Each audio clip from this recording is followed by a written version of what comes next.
এই family card বহু কর্মসংস্থানের তৈরি করবে ইনশাআল্লাহ।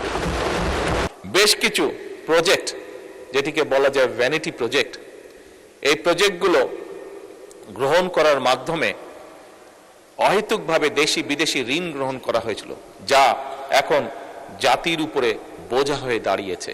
এখান থেকে রেভিনিউ কালেক্ট হয় না, ফলে বাড়তি বাইরে থেকে টাকা দিয়ে এই বৈদেশিক ঋণগুলোকে শোধ করতে হচ্ছে, এবং শুধু অল্প সময় না, লম্বা একটি সময় ধরে আগামীতে হয়তো জাতিকে এই বোঝা টানতে হবে। যে সংকটের কথা আমি বললাম, এই সংকট আছে, আমরা সংকটকে অস্বীকার করতে চাই না। সংকটকে অস্বীকার করে আমরা থাকতেও পারবো না, এটি বোকামি হবে। তবে একই সাথে মাননীয় স্পিকার, সংকটকে আমরা অজুহাতও বানাতে চাই না, এবং সেজন্যই মাননীয় বিরোধী দলের নেতার সাথে আমি সম্পূর্ণভাবে একমত। বর্তমান সরকার সমাজে নারীদেরকে অর্থনৈতিকভাবে ক্ষমতায়ন বা এম্পাওয়ার্ড নিশ্চিত করতে চায়।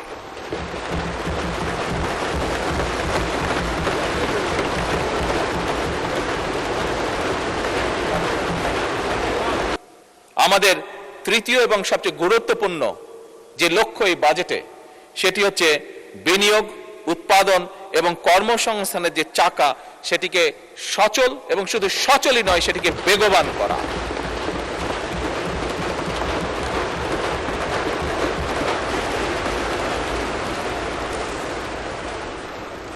বিসমিল্লাহির রহমানির রহিম। মাননীয় স্পিকার, মাননীয় সকল সংসদ সদস্যবৃন্দ, আসসালামু আলাইকুম।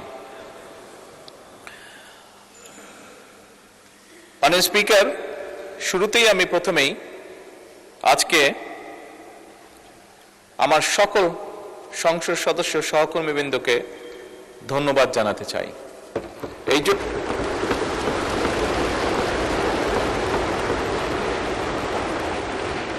আমি এই জন্য ধন্যবাদ জানাতে চাই মাননীয় স্পিকার, যে আমরা 18ই ফেব্রুয়ারি থেকে যখন এই সংসদ শুরু করলাম, আমরা তারপর থেকে বিভিন্ন চড়াই উতরাই পেরিয়ে আমরা আজকে এখানে এসেছি, আমরা উভয় পক্ষ, এবং আমাদের মধ্যে বিভিন্ন বিষয়ে আলোচনা হয়েছে, আমাদের মধ্যে বিভিন্ন বিষয়ে ঐক্যমত হয়েছি, আমাদের মধ্যে বিভিন্ন বিষয়ে দ্বিমত হয়েছে। কিন্তু তারপরেও আমি মনে করি, দৃঢ়ভাবে আমি আজকে এখানে দাঁড়িয়ে বিশ্বাস করি, যে আমরা মনে হয় দেশের মানুষের সামনে একটি আশা তুলে ধরতে পেরেছি।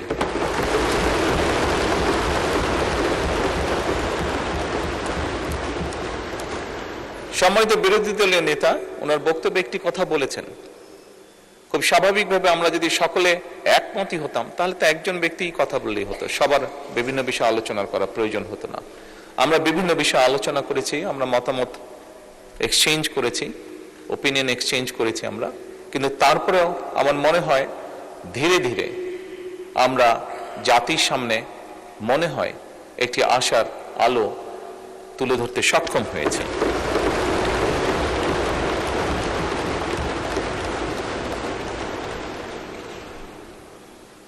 মাননীয় স্পিকার, আমরা যে কাজটি করতে সক্ষম হয়েছি, এটা যে শুধুমাত্র আমাদের নিজেদের জন্যই করতে সক্ষম হয়েছি তার জন্য নয়, তা নয়।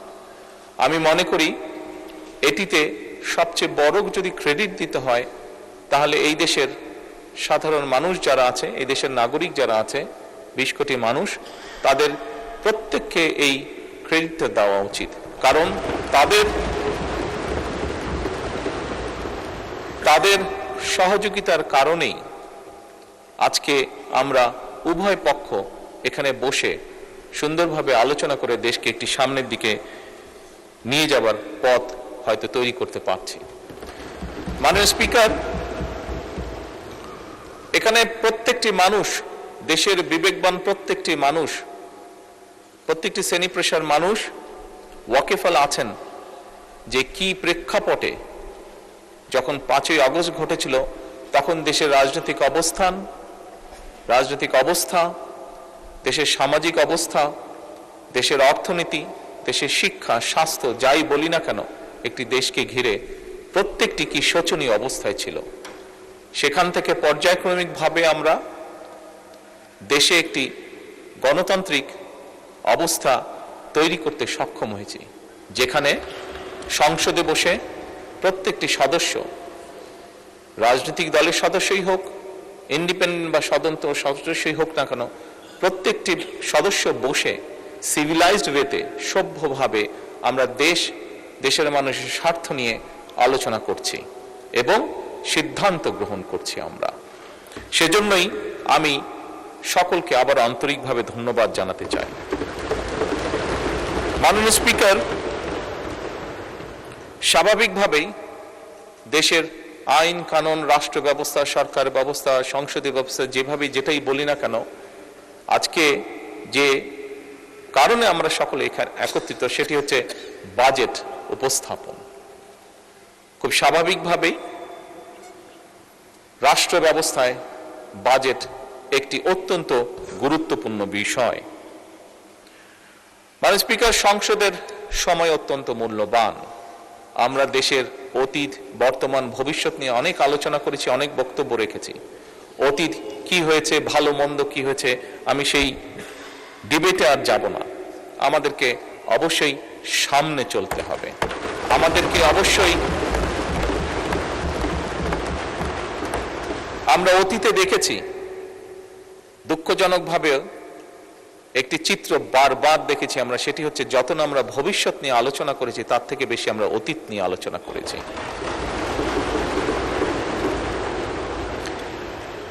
মাননীয় স্পিকার, আমি মনে করি আজকে দেশের প্রত্যেকটি মানুষ চায় যে আমরা ভবিষ্যৎ নিয়ে কথা বলবো। সেজন্যই মাননীয় স্পিকার, এই যে বাজেট সেশন, এই বাজেট সেশনকে বিশেষ করে, যেহেতু আমি সরকারি দলের সদস্য, সেই জন্য আজকে আমরা যে বাজেট উপস্থাপন করছি, এই বাজেটকে আমি একটি নামকরণ দিতে চাই, সেটি হচ্ছে জীবন বান্ধব বাজেট।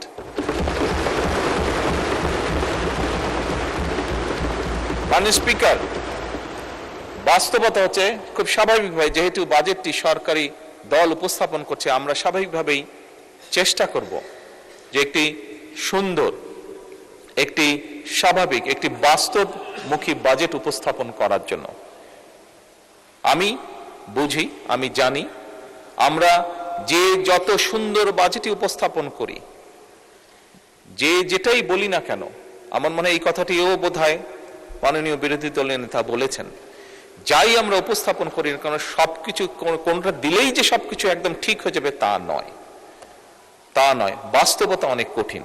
তারপরে বিভিন্ন বিষয় বিবেচনা করে মাননীয় স্পিকার, যে বাজেটটি আমরা এখানে উপস্থাপন করেছি, সেটি অবশ্যই আমরা চেষ্টা করেছি আমাদের সর্বোচ্চ দিয়ে, আমাদের সর্বোচ্চ বুদ্ধি, বিবেক, জ্ঞান দিয়ে আমরা চেষ্টা করেছি এমন একটি বাজেট উপস্থাপন করতে, যেই বাজেটটি শ্রেণী পেশা, সমাজের সকল মানুষ কিছুটা হলেও স্বস্তির শ্বাস ফেলতে পারে।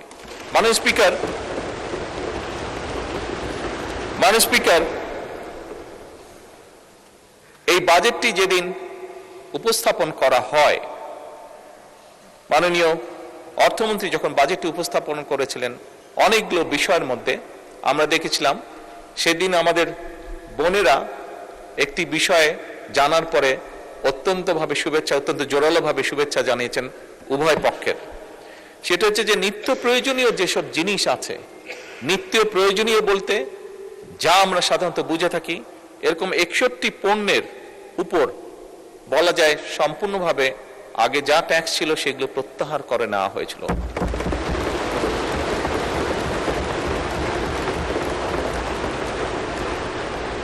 মাননীয় স্পিকার, এটি আমি গৌরব করে বলতে চাই না, তবে বাস্তবতার ভিত্তিতে বলতে চাই, এবং তার জন্য সর্বোপরি আমি প্রথমেই আল্লাহ রব্বুল আলমিনের দরবারে শুকরিয়া আদায় করতে চাই যে এই শুল্ক প্রত্যাহার করার ফলে আমরা অতীতে খেয়াল করেছি যে বাজেট উপস্থাপনের আগে এবং বাজেট উপস্থাপনের পরে, আগে পরে দুদিক দিয়েই অনেক নিত্য প্রয়োজনীয় জিনিসের দাম হঠাৎ করে কোনো কারণ ছাড়া বেড়ে যেত। তবে আলহামদুলিল্লাহ, আল্লাহর রহমতে এবছর আমরা সেরকম কোনো দৃশ্য দেখিনি।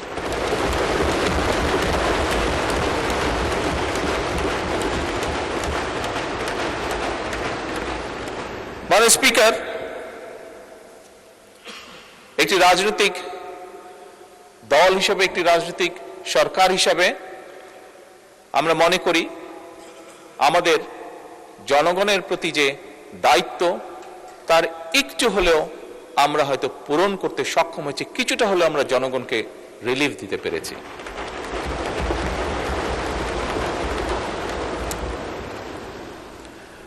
মাননীয় স্পিকার, আমাদের সকলের জানা আছে, গতকালকে এখানে বিরোধী দলের চিফ হুইপ ওনার বক্তব্যে উনি উল্লেখ করেছিলেন যে কোন প্রেক্ষাপটে এই সংসদ, এই সরকার গঠিত হয়েছে। মাননীয় স্পিকার,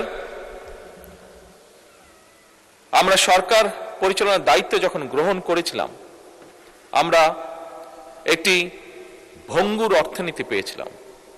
তার ভিতরে দুর্নীতি, লুটপাট, অব্যবস্থাপনা এবং স্বার্থ সংশ্লিষ্ট বা ভুল নীতির কারণে দেশের অর্থনৈতিক খাত বলা যায় সম্পূর্ণভাবে ধ্বংসস্তূপ হয়ে গিয়েছিল, ধ্বংসপ্রাপ্ত হয়ে গিয়েছিল।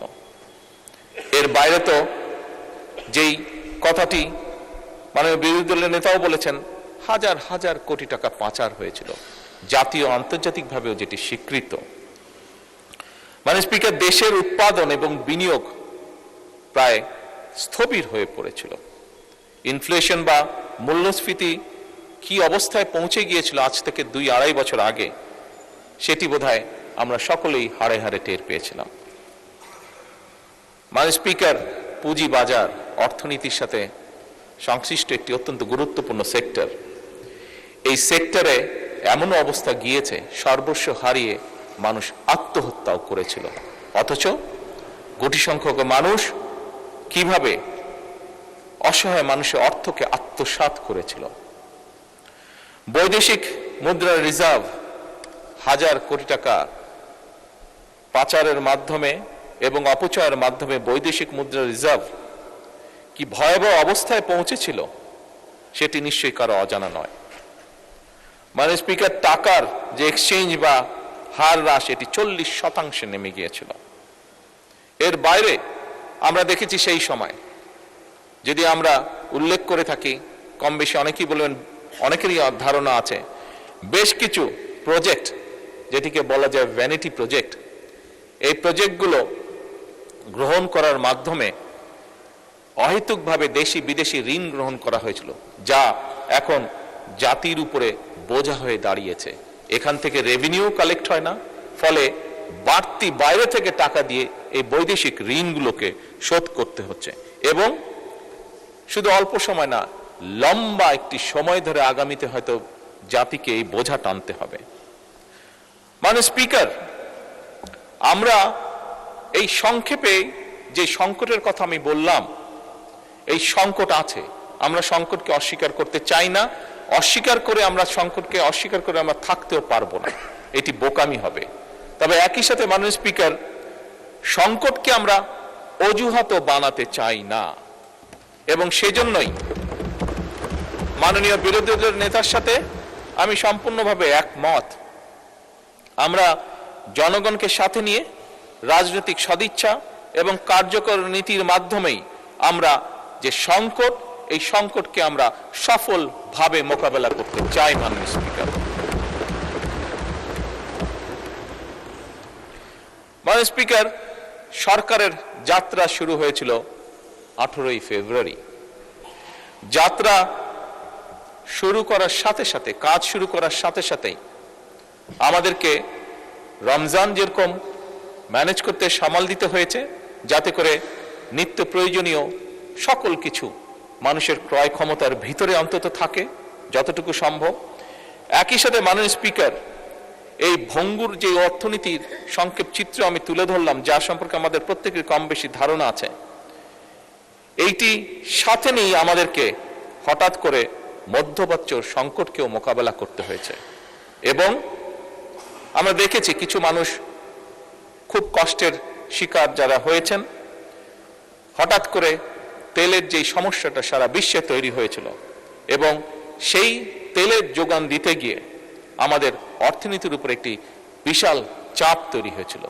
এবং এই বিশাল চাপটি যে তৈরি হয়েছিল মাননীয় স্পিকার, এটি নিশ্চয়ই আমরা পত্রপত্রিকা বা সোশ্যাল মিডিয়ার মাধ্যমে দেখেছি, সাধারণ মানুষই সেটি বুঝেছেন। সেটি বোঝার জন্য কোনো বড় অর্থনীতিবিদ হওয়ার প্রয়োজন নেই।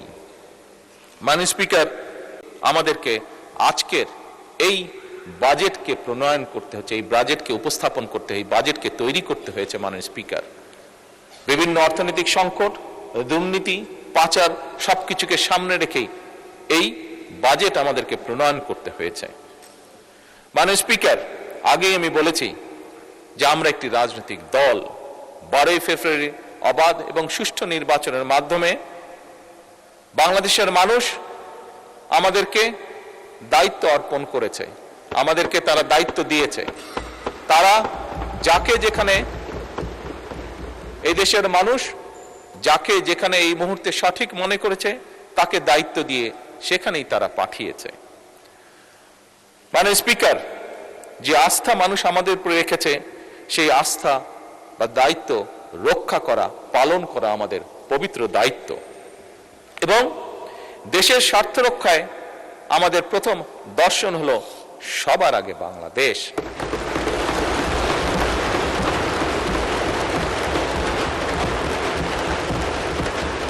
মাননীয় স্পিকার, দেশের স্বার্থ রক্ষায় যেমন আমাদের দর্শন সবার আগে বাংলাদেশ, দেশের জনগণের স্বার্থ রক্ষায় আমাদের দর্শন হলো সবার জন্য বাংলাদেশ। এবং এই দর্শনের ভিত্তিতেই মাননীয় স্পিকার, আমরা একটি গণতান্ত্রিক, মানবিক এবং কল্যাণমূলক রাষ্ট্র গঠনের লক্ষ্য নিয়ে 2026 এবং 27-এর অর্থ বছরের বাজেট প্রণয়ন করছি। মাননীয় স্পিকার,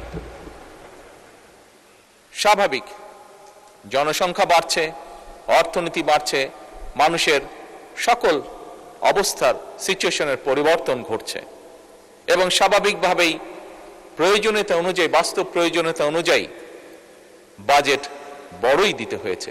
বাজেট বড়ই হয়, পৃথিবীর সব দেশেই তাই হয়ে থাকে, বাংলাদেশের ব্যতিক্রম নয়। মাননীয় স্পিকার, আমরা যে বাজেট সেশনে আলোচনা করছি বাজেট, এই আলোচনায় অনেক সদস্য হতেই পারে, হওয়াটাই স্বাভাবিক, যেটা আমরা বলেছি, আমি একমত, বিরোধী দলের নেতার সাথে বিভিন্ন জনের বিভিন্ন মতামত থাকতেই পারে। অনেকে এই বাজেটের আকার নিয়ে বলেছেন আকার হয়তো বড় হয়েছে, প্রশ্ন তুলেছেন বা তাদের কনসার্ন এক্সপ্রেস করেছেন। মাননীয় স্পিকার, মানুষের স্বপ্ন বা অধিকারের পরিধি কিন্তু এই সংখ্যার চেয়ে অনেক অনেক বড়। এবারে বাজেটে মাননীয় স্পিকার শুধু বার্ষিক, এবার যে বাজেট, এই বাজেটটি শুধু বার্ষিক আয় ব্যয়ের হিসাব নয় মাননীয় স্পিকার, বরং বাজেট বাংলাদেশের অর্থনীতিকে একটা নতুন ভিত্তির উপরে আমরা দাঁড় করাতে চাই।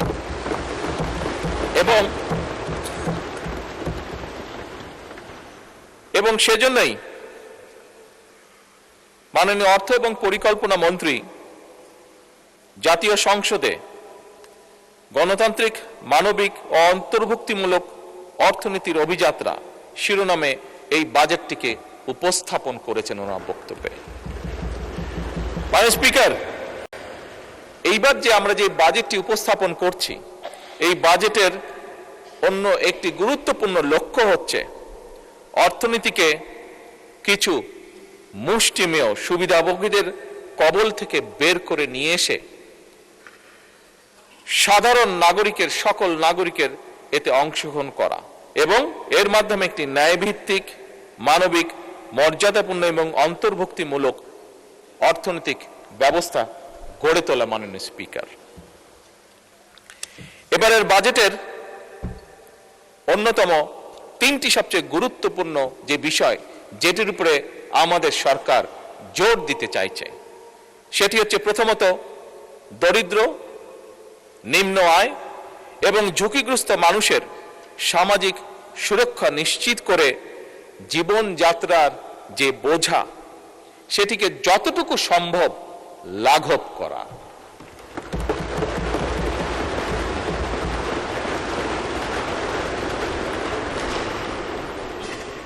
মাননীয় স্পিকার, মাননীয় বিরোধী দলের নেতা একটি কথা বলেছেন, স্বাভাবিকভাবে রাজনীতিতে থাকে, উনি বলেছেন কুচিকাটা করার কথা রাজনৈতিক ভাষায়। হ্যাঁ, কুচি কুচি করা উনি বলেছেন বিভিন্ন বক্তব্যে বিবৃতির মাধ্যমে।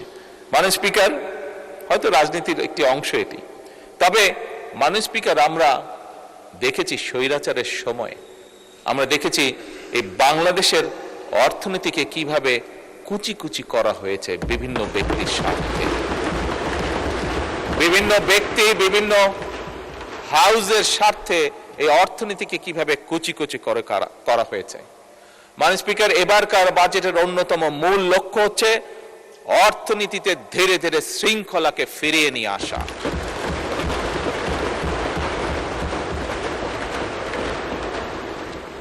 মাননীয় স্পিকার, অন্যতম তৃতীয় যে মূল লক্ষ্য এই বাজেটের, সেই লক্ষ্যটি হচ্ছে যা মাননীয় স্পিকার আপনি জানেন, গত সপ্তাহে আমি দুটি দেশ সফর করে এসেছি, একটি মালয়েশিয়া এবং একটি চীন। একটি আন্তর্জাতিক গণমাধ্যম তাদের পর্যালোচনায় বলেছে যে এবারকার সফরটির লক্ষ্য উদ্দেশ্য কথাবার্তা শুনে মনে হচ্ছে যে বাংলাদেশ সরকার এই দেশের অর্থনীতির উপরে জোর দিয়েছে এবং বিনিয়োগের উপরে তারা জোর দিয়েছে। এটি হচ্ছে তাদের একটি আন্তর্জাতিক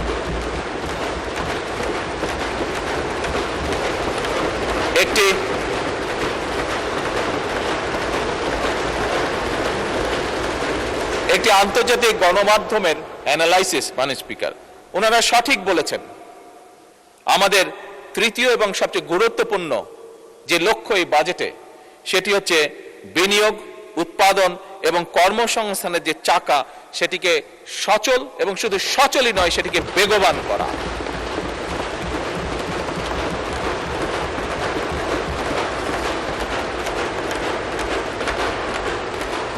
মাননীয় স্পিকার, 2026-27 অর্থ বছরের যে বাজেটের আকার ধরা হয়েছে সেটি হচ্ছে 9,38,000 কোটি টাকা, যার বিপরীতে আয় ধরা হয়েছে, রাজস্ব আয় ধরা হয়েছে 6,95,000 কোটি টাকা। মাননীয় স্পিকার, দেশের বর্তমান বাস্তবতা হলো আমাদের সম্পদের সীমাবদ্ধতা রয়েছে, আমরা যত বড় বড় যাই কথা বলি না কেন।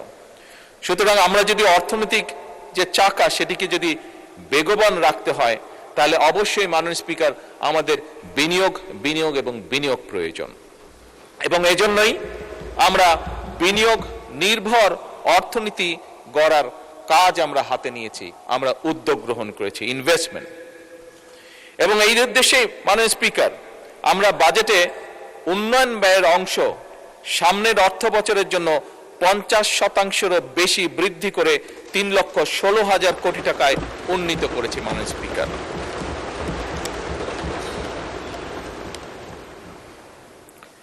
আবারও আমি মাননীয় বিরোধী দলের একটি কথাকে কোট করে বলতে চাই যে আমাদের লক্ষ্যই হচ্ছে জনগণের অর্থ জনগণের কল্যাণে উৎপাদনশীল খাতে ব্যয় হবে, এটিই আমাদের নীতি, এটি আমাদের লক্ষ্য।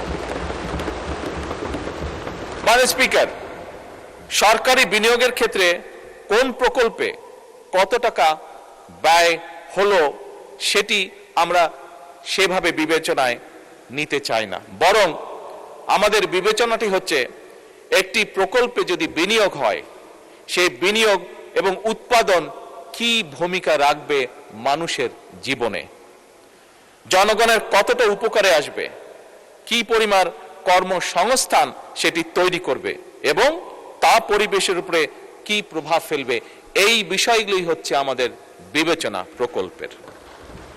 আমাদের অর্থনৈতিক কৌশল 3টি ধাপে আমরা বাস্তবায়ন করতে চাই। মাননীয় স্পিকার, প্রথমটি হচ্ছে পুনরুদ্ধার, উত্তরণ ও পুনর্গঠন। প্রথম ধাপে মাননীয় স্পিকার, অর্থনীতির যে অবনতি, যে ডিক্লাইন যেভাবে করছে, এটিকে ধরে রাখা, ধরে উপরের দিকে নিয়ে আসা, অর্থাৎ এটিকে রোধ করা। মূল্যস্ফীতিকে নিয়ন্ত্রণ করা, বৈদেশিক মুদ্রা ব্যবস্থাপনাকে শক্তিশালী করা, জ্বালানি ও খাদ্য নিরাপত্তা নিশ্চিত করা এবং একটি রাজনৈতিক সরকার হিসাবে একটি মূল যেটি লক্ষ্য হচ্ছে প্রান্তিক জনগোষ্ঠীর সুরক্ষা বৃদ্ধি করা। অর্থাৎ যারা আমাদেরকে ভোট দিয়ে এখানে পাঠিয়েছে তাদের জন্য কাজ করার জন্য তাদের সুরক্ষা বৃদ্ধি করা। মাননীয় স্পিকার, দ্বিতীয় ধাপে আমরা চাই রাজস্ব সংস্কার, ব্যাংকিং খাতের পুনর্গঠন, বিনিয়োগ পরিবেশের উন্নয়ন, রফতানি বহুমুখীকরণ এবং অবশ্যই অবশ্যই কর্মসংস্থান সম্প্রসারণ করা। তৃতীয় ধাপে মাননীয় স্পিকার উৎপাদনশীল, উদ্ভাবন নির্ভর, প্রতিযোগিতা এবং অন্তর্ভুক্তিমূলক অর্থনীতির ভিতকে সুদৃঢ় করা। মাননীয় স্পিকার, আমরা বিশ্বাস করি শুধু জিডিপি প্রবৃদ্ধির হার বাড়লেই প্রকৃত উন্নয়ন হয় না। উন্নয়ন তখনই হয়, একজন মানুষ হিসেবে, একজন রাজনীতিবিদ হিসেবে আমি উন্নয়নকে তখনই বুঝি যখন সাধারণ মানুষের ঘরে স্বস্তি আসে, যখন জনগোষ্ঠীর, বিশেষ করে দরিদ্র জনগোষ্ঠীর সামাজিক সুরক্ষা নিশ্চিত হয়, যখন তরুণরা তাদের যোগ্যতা অনুযায়ী কর্মে নিযুক্ত হয়, যখন কৃষক ভাইটি তার পরিশ্রমের ন্যায্য মূল্য পায়, অর্থাৎ তার যে প্রোডাক্ট সেটির ন্যায্য মূল্য পায়, যখন উদ্যোক্তারা, যেটি মাননীয় বিরোধী দলের নেতাও তার বক্তব্যে কিছুটা উল্লেখ করেছেন, যখন কোন ইনভেস্টর বা উদ্যোক্তা কোন রকম হয়রানি ছাড়া ব্যবসা শুরু করতে পারেন, ব্যবসা করতে পারেন এবং পরিচালনা করতে পারেন এবং আমানতকারী তার অর্থ ফেরত পাওয়ার নিশ্চয়তা পান এবং রাষ্ট্রীয় প্রতিষ্ঠানগুলো জনগণের কাছে স্বচ্ছ এবং দায়বদ্ধ থাকে। মাননীয় স্পিকার, আমি এটাকেই মনে করি অর্থবহ উন্নয়ন।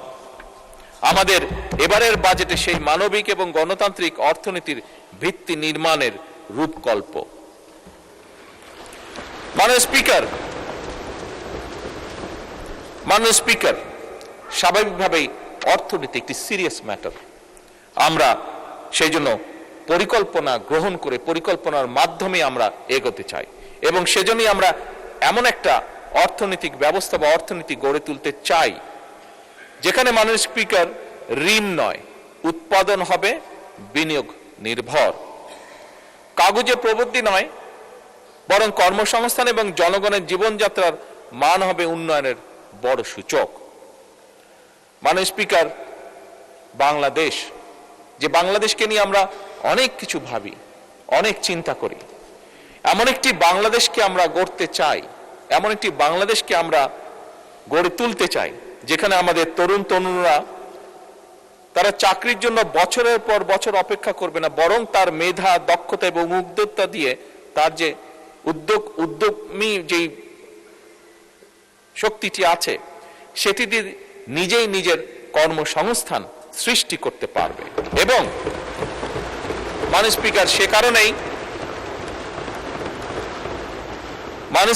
কারণেই আপনি খেয়াল করে দেখবেন এবারের বাজেটে আমরা যেটি চেষ্টা করেছি মাননীয় স্পিকার, 100% সফল এখনো হয়তো আমরা হতে পারিনি, কিন্তু আমরা যে উদ্যোগটা গ্রহণ করেছি, যে চেষ্টা করেছি, সেটি হচ্ছে দেশীয় শিল্পকে বিকাশের জন্য আমরা সব রকম প্রাধান্য দেওয়ার চেষ্টা করেছি এবং একই সাথে মাননীয় স্পিকার নতুন কর্মসংস্থান যেখানে যে সেক্টরে সৃষ্টি হতে পারে সেটির পথ আমরা সুগম করার চেষ্টা করেছি। মাননীয় স্পিকার, আমাদের লক্ষ্য, আগেও বলেছি মাননীয় স্পিকার, আমাদের লক্ষ্য হচ্ছে একটা বাংলাদেশ তৈরি করা যেটা হবে উৎপাদনমুখী দেশ, রফতানিমুখী এবং উদ্ভাবন নির্ভর অর্থনীতি তৈরি করা আমাদের। এবং এ কারণেই কিন্তু মাননীয় স্পিকার, এখানেও আমি বলেছি, আমাদের শিল্পমন্ত্রী ওনার একটি বক্তব্যে কয়েকদিন আগে বলেছেন, আমরা যে সকল বাস্তবায়নের জন্য এই অর্থনীতির যে গতি চাকা, এটিকে বেগবান করার জন্য মাননীয় স্পিকার আমরা বন্ধ এবং রুগ্ন যে শিল্প কারখানাগুলো আছে সেগুলো চালু করার বিভিন্ন রকম উদ্যোগ আমরা গ্রহণ করেছি মাননীয় স্পিকার। নতুন শিল্প স্থাপনে সহায়তা প্রদানের আমরা চেষ্টা করছি। দেশীয় এবং বিদেশি বিনিয়োগকে আকৃষ্ট করা এবং একই সাথে মাননীয় স্পিকার শিল্প অঞ্চল ভিত্তিক কর্মসংস্থান নতুন সুযোগ যাতে সৃষ্টি করতে পারে সেটাও আমরা চেষ্টা করছি। মাননীয় স্পিকার, একটু আগে বিরোধী দলের নেতা উল্লেখ করেছেন, আপনি উল্লেখ করেছেন, এবং আমাদের এখানে সংসদ সদস্য আছেন জনাব পার্থ, উনিও ওনার বক্তব্যে বলেছেন ওনাদের এলাকার কথা, আপনারা তিনজনই বলেছেন ভোলার কথা।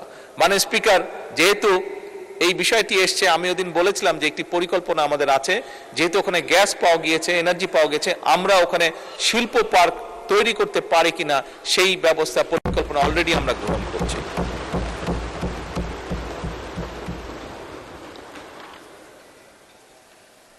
মাননীয় স্পিকার, একজন উদ্যোক্তা যেন সহজে তার ব্যবসা শুরু করতে পারেন এবং বাণিজ্যের প্রসার ঘটাতে পারেন, সেজন্য যে সকল আইন কানুন আছে বর্তমানে এই বাজেটের মাধ্যমে আমরা সেই আইন কানুনগুলোকে সহজ করে সে যাতে সহজে লোন বা ফান্ডিং পেতে পারে সেটাকেও উদ্যোগ গ্রহণ করা হয়েছে।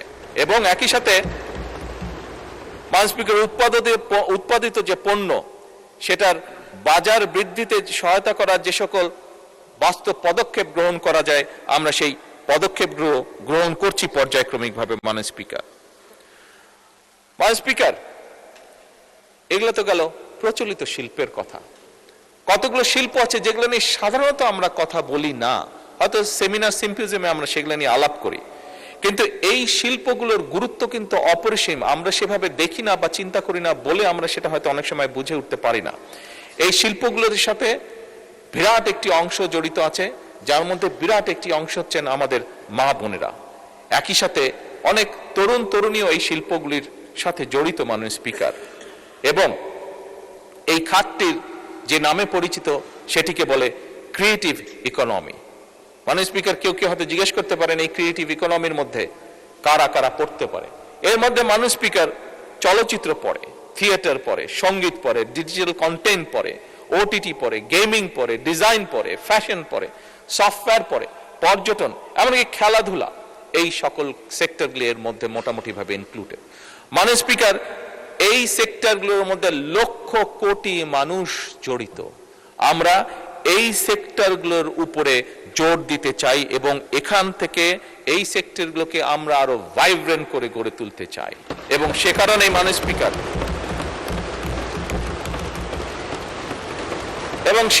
মাননীয় স্পিকার, এই খাতগুলোকে আমরা অর্থনীতির মূল ও স্রোতধারায় নিয়ে আসার উদ্যোগ গ্রহণ করেছি, সিদ্ধান্ত গ্রহণ করেছি। মাননীয় স্পিকার, যা আমরা বিশ্বাস করি দেশের শুধু ভিতরের অর্থনীতি নয়, যা আমাদেরকে বৈদেশিক মুদ্রা অর্জনে সহযোগিতা করবে, যা আমাদেরকে অনেক ডাইরেক্ট এবং ইনডাইরেক্ট কর্মসংস্থানের সুযোগ সৃষ্টি করবে। মাননীয় স্পিকার, সরকার একদিকে পেশাদার খেলোয়াড় তৈরি করতে চায়। আমাদের গ্যালারিতে আজকে অনেক তরুণ তরুণীরা আছে, এদের মধ্যে অনেকেই আছে যারা বাই বন্ড, যারা বিভিন্ন, তাদেরকে যদি একটু সুযোগ দেওয়া হয় বাই বন্ড তারা ভালো খেলোয়াড় হতে পারবে। মাননীয় স্পিকার, আপনি নিজেও আপনার জীবনে একজন ভালো ফুটবল প্লেয়ার ছিলেন। মাননীয় স্পিকার,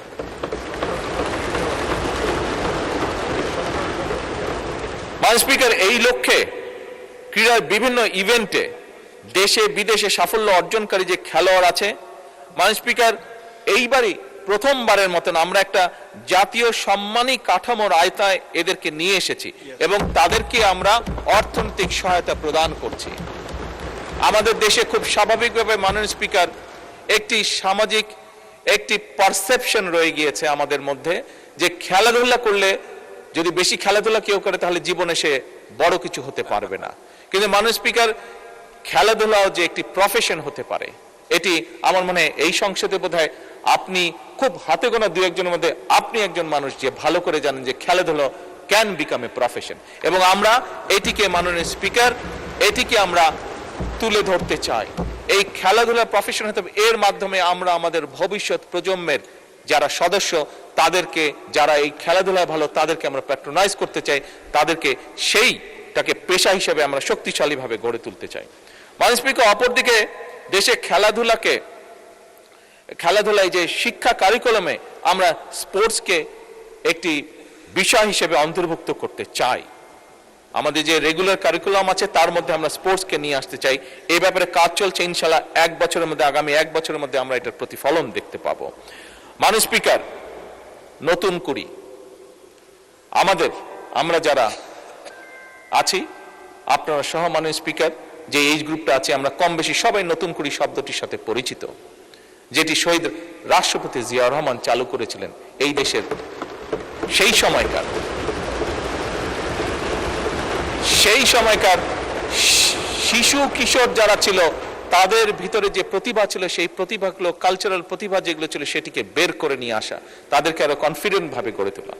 মাননীয় স্পিকার, সেই নতুন কুড়িরই চালু হয়েছে এবং নতুন কুড়ির আরেকটি নতুন ভার্সনও আমরা চালু করেছি, সেটি হচ্ছে স্পোর্টস। মাননীয় স্পিকার, আমরা নতুন কুড়িতে যেরকম আমাদের আগামী প্রজন্মরা, ভবিষ্যৎ প্রজন্মরা তাদের কোয়ালিটিস গুলোকে বের করে নিয়ে আসবে, ঠিক খেলাধুলার ক্ষেত্রে আমরা নতুন কুড়ি চালু করেছি। এর মাধ্যমে মাননীয় স্পিকার, এই খাতগুলোর অর্থনীতি একটি নতুন খাত হিসেবে বিকশিত হওয়ার পাশাপাশি এর মাধ্যমে সারা দেশের তরুণদের মধ্যে আয় এবং কর্মসংস্থান সৃষ্টি হবে এবং একই সাথে মাননীয় স্পিকার, দৃঢ়ভাবে আমি বিশ্বাস করি সামাজিক ও সাংস্কৃতিক একত্রতা এবং সংহতি বৃদ্ধি পাবে। মাননীয় স্পিকার, মাননীয় বিরোধী দলীয় নেতা তার বক্তব্যে উল্লেখ করেছেন, আমরা সকলেই জানি যে বাংলাদেশের যে শ্রম বাজার বিদেশে আছে, এটির উদ্যোক্তা ছিলেন শহীদ রাষ্ট্রপতি জিয়াউর রহমান। শহীদ রাষ্ট্রপতি জিয়াউর রহমানের সময় মধ্যপ্রাচ্য সহ, বিশেষ করে মধ্যপ্রাচ্য, পৃথিবীর অন্য দেশ তো অবশ্যই আছে, বাট বিশেষ করে মধ্যপ্রাচ্য এবং মধ্যপ্রাচ্যের বাইরেও বিভিন্ন দেশে সেই সময় বাংলাদেশ থেকে বিভিন্ন শ্রেণী পেশার মানুষ তাদের কর্মসংস্থান নিয়ে সেখানে গিয়েছিল। মাননীয় স্পিকার, শহীদ জিয়ার সেই ধারাবাহিকতাটাকে রক্ষা করে বর্তমান সরকার বৈশ্বিক শ্রমবাজারে আরো বেশি সংখ্যক দক্ষ জনশক্তি জন্য নতুন নতুন বৈদেশিক কর্মসংস্থানের সুযোগ সৃষ্টি করার চেষ্টা করছে। মাননীয় স্পিকার, এবং শুধু তাই নয়, প্রবাসী বাংলাদেশিরা আমরা জানি আমাদের অর্থনীতিতে একটি শক্তিশালী ভূমিকা রাখেন এবং সে কারণে মাননীয় স্পিকার, আমরা কাজ করছি এই যে প্রবাসীরা যখন দেশে ফিরেন তাদের বা বিদেশেই থাকেন, তাদেরকে অনেক সময় অনেক সমস্যার সম্মুখীন হতে হয়। এই সমস্যার সম্মুখীন যেগুলা তারা হন, এইগুলো যাতে কিছুটা হলেও তাদেরকে আমরা রিলিফ দিতে পারি, সেই জন্য মাননীয় স্পিকার, আমরা একটি কার্ডের উপরে কাজ করছি, যেটির নাম আমরা দিয়েছি প্রবাসী কার্ড, এবং এই কার্ডের মাধ্যমে আমরা তাদেরকে তাদের যে প্রাত্যহিক যে সমস্যাগুলো, সেগুলো কিভাবে তাদেরকে রিলিফ দেওয়া যায়, সেখানে সেই ব্যবস্থাটি আমরা রাখছি। মাননীয় স্পিকার, যে কোনো দেশের অর্থনীতি বিদ্যুৎ ও জ্বালানির উপরে ভীষণভাবে নির্ভরশীল, যে দেশের কথাই বলি না কেন। মাননীয় স্পিকার, তাই জ্বালানি নিরাপত্তা নিশ্চিত করা শুধু একটা অর্থনৈতিক বিষয় নয়, বরং এটির সাথে জাতীয় নিরাপত্তা ও ভবিষ্যৎ উন্নয়ন ভিত্তি এটা।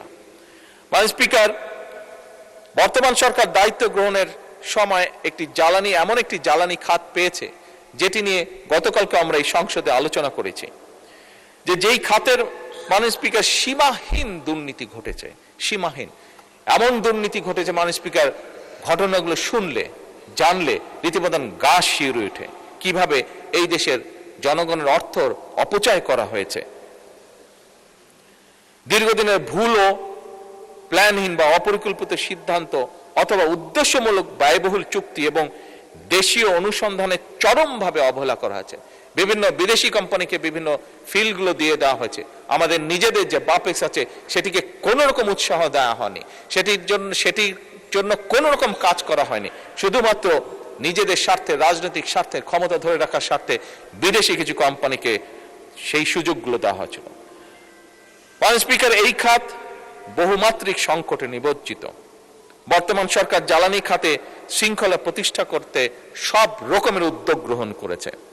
মধ্যপ্রাচ্য সংকট আমাদের সামনে মাননীয় স্পিকার আরেকবার প্রমাণ করেছে যে আমদানি নির্ভর জ্বালানি ব্যবস্থা আমাদের জন্য কতটা ঝুঁকিপূর্ণ, বা যে কোনো দেশের জন্য কতটা ঝুঁকিপূর্ণ, এবং সেই কারণে সরকার জ্বালানির উৎস বহুমুখীকরণ, দেশীয় গ্যাস অনুসন্ধান, রিনিউয়েবল এনার্জির সম্প্রসারণ, জাতীয় গ্রিডকে মডার্নাইজ করা, জ্বালানি দক্ষতা বৃদ্ধির উপরে আমরা গুরুত্ব আরোপ দিয়েছি। কারণ আমরা যেই $1 ট্রিলিয়ন ইকোনমিকে এইম করছি, সেটিকে যদি আমাদের বাস্তবায়ন করতে হয় মাননীয় স্পিকার, তাহলে অবশ্যই আমাদেরকে এনশিওর করতে হবে যাতে নির্বিঘ্ন জ্বালানি সাপ্লাই অব্যাহত থাকে।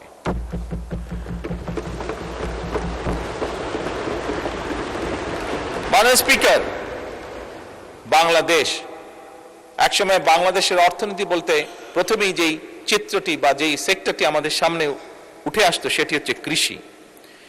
এই অর্থনীতিকে, কৃষি নির্ভর যে অর্থনীতি আমাদের, এটিকে চাঙ্গা রাখার কোনো এছাড়া আমাদের কোনো বিকল্প আমাদের সামনে নেই। এবং সেজন্যই মাননীয় স্পিকার, কৃষি এবং কৃষককে বাঁচানোর জন্য এই সরকার যতটুকু যা করা প্রয়োজন একটি সরকারের পক্ষে আমরা আমাদের অবস্থান থেকে চেষ্টা করছি প্রত্যেকটি ব্যবস্থা গ্রহণ করার জন্য। এবং সে কারণেই মাননীয় স্পিকার,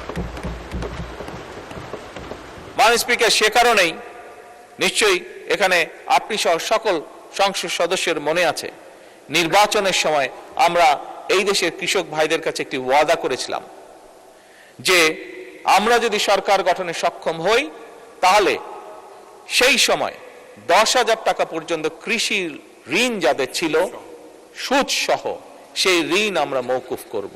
মাননীয় স্পিকার, আল্লাহ রাব্বুল আলামিনের কাছে অশেষ কৃতজ্ঞতা প্রকাশ করি। আল্লাহ রাব্বুল আলামিন আমাদেরকে সেই সুযোগটা দিয়েছেন এবং সরকার গঠন করার প্রথম সপ্তাহে প্রথম ক্যাবিনেট মিটিংয়েই আমরা সিদ্ধান্ত গ্রহণ করে 10,000 টাকা পর্যন্ত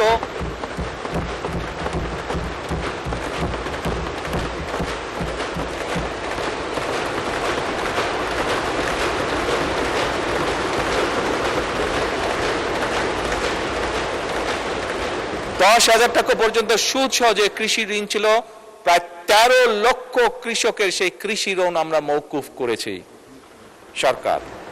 মাননীয় স্পিকার, আমরা আরেকটি কমিটমেন্ট করেছিলাম এই দেশের কৃষক ভাইদের কাছে যে তাদেরকে সহায়তা করার জন্য, তাদের পাশে দাঁড়ানোর জন্য সরকার তার সর্বোচ্চ সামর্থ্য নিয়ে তাদেরকে একটি কার্ড পৌঁছে দিতে চায়, যার মাধ্যমে বাৎসরিক তাদের কাছে সরাসরি সরকারের পক্ষ থেকে 2,500 টাকা পৌঁছে যাবে, যার মাধ্যমে তারা কিছুটা হলেও রিলিফ পাবে। মাননীয় স্পিকার, এই কার্ডের মাধ্যমে, যা বেশ কিছু লম্বা, এই কার্ডের মাধ্যমে আমরা কৃষক ভাইদের কাছে আরো 10টি, শুধু যে তাদের কাছে টাকা পৌঁছবে তা নয়, আরো 10টি সুবিধা আমরা পৌঁছে দিব। এবং মাননীয় স্পিকার, আপনি জানলে খুশি হবেন যে আগামী অর্থাৎ 2026-27 অর্থ বছরে ইনশাআল্লাহ আমরা দেশের প্রায় 43 লক্ষ কৃষকের কাছে এই কার্ড পৌঁছে দেওয়ার পরিকল্পনা গ্রহণ করেছি।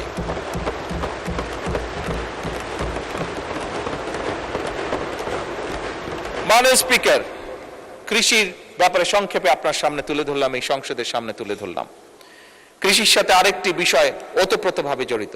শুধু কৃষি বা কেন বলি, আমাদের সকালে ঘুম থেকে উঠে রাতে ঘুমানো যাওয়া পর্যন্ত যেই বিষয়টি একটি জড়িত, সেটি হচ্ছে দেশের পানি। মাননীয় স্পিকার, দেশে দীর্ঘদিন ধরে নদী খনন, পানি সংরক্ষণ, বন্যা নিয়ন্ত্রণ, নদী ভাঙন প্রতিরোধ, আন্তঃনদী ব্যবস্থায় সমন্বিত পরিকল্পনা একটি অভাব ছিল বা আছে, আমি বলবো এখনো বিদ্যমান আছে। মাননীয় স্পিকার, সুতরাং নদীর যে নাব্যতা, প্রায় আমরা দেখি নদীগুলোতে হয় বন্যা হচ্ছে অথবা নদীগুলোতে পানি শুকিয়েছে, সবকিছু মিলে নদীর যে নাব্যতা, এটি ফিরিয়ে এনে, এগুলিকে খনন করার মাধ্যমে এগুলোকে ফিরিয়ে এনে দেশে বন্যা খরা থেকে মুক্ত রেখে, একই সাথে মাননীয় স্পিকার, সারা বছর যাতে আমাদের কৃষক ভাইরা, মাননীয় স্পিকার, আমি এমন জায়গায় গিয়েছি যেখানে বর্ষাকালেও, যেখানে পানি থই থই করে বর্ষাকালে, সেখানেও আমরা দেখেছি অনেক খালে পানি থই থই করছে, কিন্তু খাল থেকে কিছু দূরে কৃষক পানির অভাবে তার জমিতে সেচ দিতে পারছে না। সেজন্যই মাননীয় স্পিকার, সারা বছর যাতে কৃষক সেচ সুবিধা নিশ্চিত রাখতে পারে, তার জন্য বর্তমান সরকার পুনরায় যেখানে সম্ভব নদীগুলো, যে সকল নদী পসিবল সেই নদীগুলো এবং খালগুলোকে খনন এবং পুনর্খননের কাজ এরই ভিতরে শুরু করেছে। মাননীয় স্পিকার, আগামী 5 বছরে আমাদের পরিকল্পনা সমগ্র বাংলাদেশে ইনশাআল্লাহ আমরা 20,000 কিলোমিটার খাল খনন করব এবং মাননীয় স্পিকার, এরই মধ্যে 20,000-এর মধ্যে গত 3 মাসে আমরা প্রায় 900 কিলোমিটার খাল পুনর্খনন এবং খনন করেছি। কিছু কিছু ক্ষেত্রে মাননীয় স্পিকার আমরা কমপ্লেন পেয়েছি, সেগুলোকে আমরা দেখছি, দরকার হলে সেগুলো আবার আমরা হাতে নিব সেই কাজগুলো। মাননীয় স্পিকার, আমাদের সংসদ সদস্যরা বিশেষ করে দেশের উত্তরাঞ্চল থেকে যে সকল সংসদ সদস্য নির্বাচিত হয়েছেন, সেটি রাজশাহী হোক অথবা সেটি রংপুর বিভাগ হোক না কেন, প্রত্যেকেরই দুটি বড় কনসার্ন হচ্ছে পানি, পদ্মা, তিস্তা। মাননীয় স্পিকার, বিএনপি সরকার বরাবরই কৃষি বা কৃষি বান্ধব সরকার।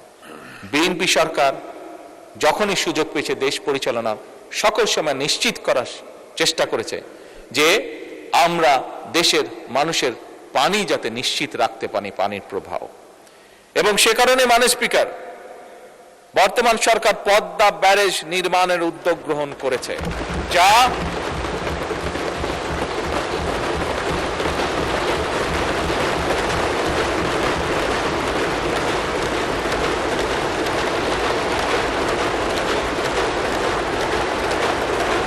এই ব্যারেজ নির্মাণের মাধ্যমে বর্ষা মৌসুমে যে অতিরিক্ত পানি আমাদের কাছে আসে, সেই পানিটিকে আমরা ধরে রাখবো, যাতে করে শুষ্ক মৌসুম এবং বছরের বাকি সময়টা আমরা কৃষক সহ সকলের কাছে পানি সরবরাহ করতে পারি।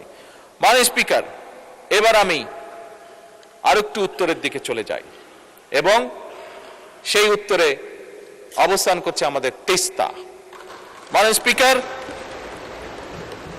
জাতীয় অগ্রাধিকার ভিত্তিতে ইনশাআল্লাহ এই সরকার যে কোনো মূল্যে তিস্তা ব্যারেজ মহাপরিকল্পনা বাস্তবায়ন করবে।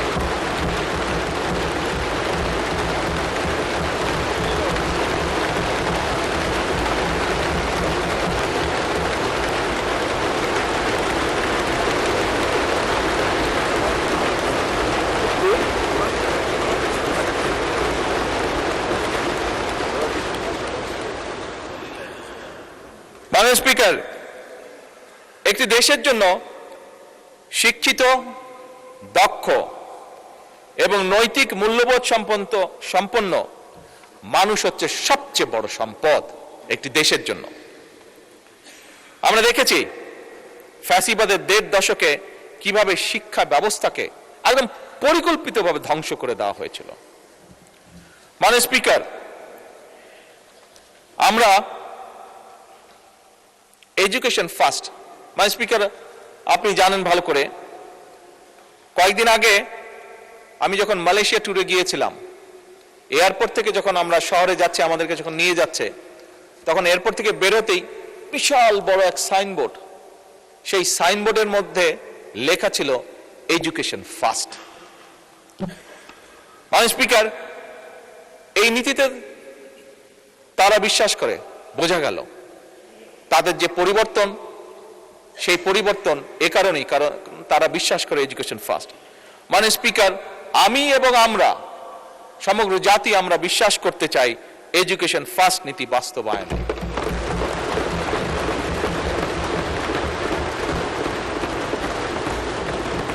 এবং সে কারণে মাননীয় স্পিকার, প্রস্তাবিত বাজেটে বর্তমান সরকার দেশের ইতিহাসে শিক্ষা খাতে সবচাইতে বেশি বরাদ্দ রেখেছে এবং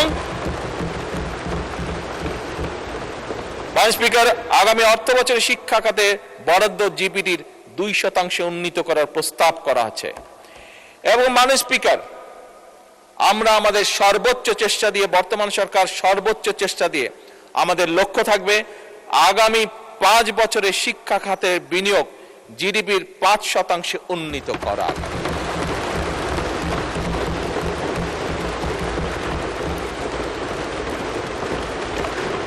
মাননীয় স্পিকার, আপনি আপনার পরিবার, আপনার সমাজ ব্যবস্থা, আমরা আমাদের পরিবার সমাজ ব্যবস্থায় প্রায় দেখি আমাদের আত্মীয় স্বজন পরিবারের অনেক ইয়াং সদস্য সার্টিফিকেট নিয়ে এসেছে, কিন্তু এই সার্টিফিকেট নিয়ে মাসের পর মাস, বছরের পর বছর সে কর্মসংস্থানের জন্য ঘুরে বেড়াচ্ছে, কিন্তু বেচারা একটি কর্মসংস্থানের ব্যবস্থা করতে পারছে না। মাননীয় স্পিকার, আমরা এই সার্টিফিকেট সিস্টেম, হ্যাঁ সার্টিফিকেট অবশ্যই থাকবে, কিন্তু এই সার্টিফিকেটে নির্ভর যে শিক্ষা সিস্টেম, এটির আমরা পরিবর্তন করতে চাই মাননীয় স্পিকার। এবং এই পরিবর্তনের মাধ্যমে মাননীয় স্পিকার, আমরা কারিগরি শিক্ষার মাধ্যমে একটি কর্মমুখী শিক্ষা ব্যবস্থা গড়ে তুলতে চাই, যেখানে একজন তরুণ, একজন যুবক শুধু সার্টিফিকেটের উপরে নির্ভরশীল থাকবে না, বরং তার এমন কোয়ালিটি থাকবে যেটার মাধ্যমে সে নিজে কনফিডেন্ট থাকবে যে শুধু সার্টিফিকেট আছে এটাই তার ভরসা হবে না, তার নিজের যোগ্যতা, তার নিজের কোয়ালিফিকেশনের উপরে তার নির্ভরতা থাকবে, তার আত্মবিশ্বাস থাকবে এবং সে নিজের পায়ে জীবনে উঠে দাঁড়াতে পারবে। এবং সে কারণে মাননীয় স্পিকার, আমরা ক্লাস 6 থেকে পর্যায়ক্রমিকভাবে কারিগরি শিক্ষা, বাংলা এবং ইংরেজির পাশাপাশি তৃতীয় ভাষা শিক্ষা আমরা ইন্ট্রোডিউস করতে চাই। মাননীয় স্পিকার, আমার চায়না সফরে আমি সেই দেশের সরকারকে বলেছি যে আমরা চাই, কারণ স্বাভাবিকভাবে তাদের অর্থনীতির পরিধি বাড়ছে এবং তাদের প্রয়োজন হচ্ছে, এখন তাদের দেশে অনেকগুলো বিজনেস সাবজেক্ট আছে যেখানে তাদের মানুষরা আজ কাজ করে না, কারণ তাদের লাইফ স্ট্যান্ডার্ড বেড়ে গিয়েছে। তাদের বিদেশ থেকে আস্তে আস্তে এমন পরিস্থিতি আছে যে মধ্যপ্রাচ্যের মতন তারাও বিদেশ থেকে মানুষ নিতে চাইছে, যে সেই কাজগুলো তারা করবে। এবং মাননীয় স্পিকার, আমি যখন তাদেরকে এ কারণে তাদেরকে যখন বলেছি যে আমরা চাই আমাদের ছেলে মেয়েদেরকে ম্যান্ডারিন ল্যাঙ্গুয়েজ শেখাতে, তারা অত্যন্ত খুশি হয়েছে এবং তারা বলেছে তারা তাদের ল্যাঙ্গুয়েজ তারা এখানে শিখাবে। মাননীয় স্পিকার, আমি যা দেখে এসেছি, আমার সফরে আমি যা দেখে এসেছি, যে আমরা যদি আমাদের সন্তানদেরকে তৃতীয় ভাষা হিসেবে কয়েকটি ভাষার মধ্যে যদি, যেহেতু আসলে আমি মাত্র চায়না থেকে এসেছি সেই জন্যই ম্যান্ডারিনের কথাটি বলেছি, এই ভাষা আমরা শিখাতে পারি, আমি ব্যক্তিগতভাবে দৃঢ়ভাবে বিশ্বাস করি আমাদের প্রজন্মের বহু মানুষকে আমরা সুন্দর একটি ভবিষ্যৎ তৈরি করে দিতে সক্ষম হব মাননীয় স্পিকার। একই সাথে মাননীয় স্পিকার, শুধু ম্যান্ডারিন না, এর বাইরে জাপানিজ আছে, এর বাইরে আমরা ফ্রেঞ্চ আছে, জার্মান আছে, অ্যারাবিক আছে, এই ভাষাগুলো আমরা ইন্ট্রোডিউস করতে চাইছি মাননীয় স্পিকার থার্ড ল্যাঙ্গুয়েজ হিসাবে। এর বাইরে মাননীয় স্পিকার, ক্রীড়া ও শিক্ষা সংস্কৃতির বিকাশ, আনন্দময় প্রযুক্তি নির্ভর শিক্ষা, one teacher one tab, multimedia classroom, বিনামূল্যে ওয়াইফাই, এই সকল কিছু, একই সাথে প্রাইমারি স্কুলে বাচ্চাদের জন্য স্কুল ড্রেস, এই সবগুলো বিষয় আমরা পর্যায়ক্রমিকভাবে আমাদের শিক্ষা ব্যবস্থাকে, আমাদের শিক্ষার্থীদেরকে, আমাদের ভবিষ্যৎ প্রজন্মদেরকে শক্তিশালীভাবে, দৃঢ়ভাবে, কনফিডেন্ট ভাবে গড়ে তোলার জন্য এই বাজেটে আমরা এই পদক্ষেপগুলো রেখেছি, যা আমরা পর্যায়ক্রমিকভাবে ধীরে ধীরে বাস্তবায়ন করব ইনশাআল্লাহ।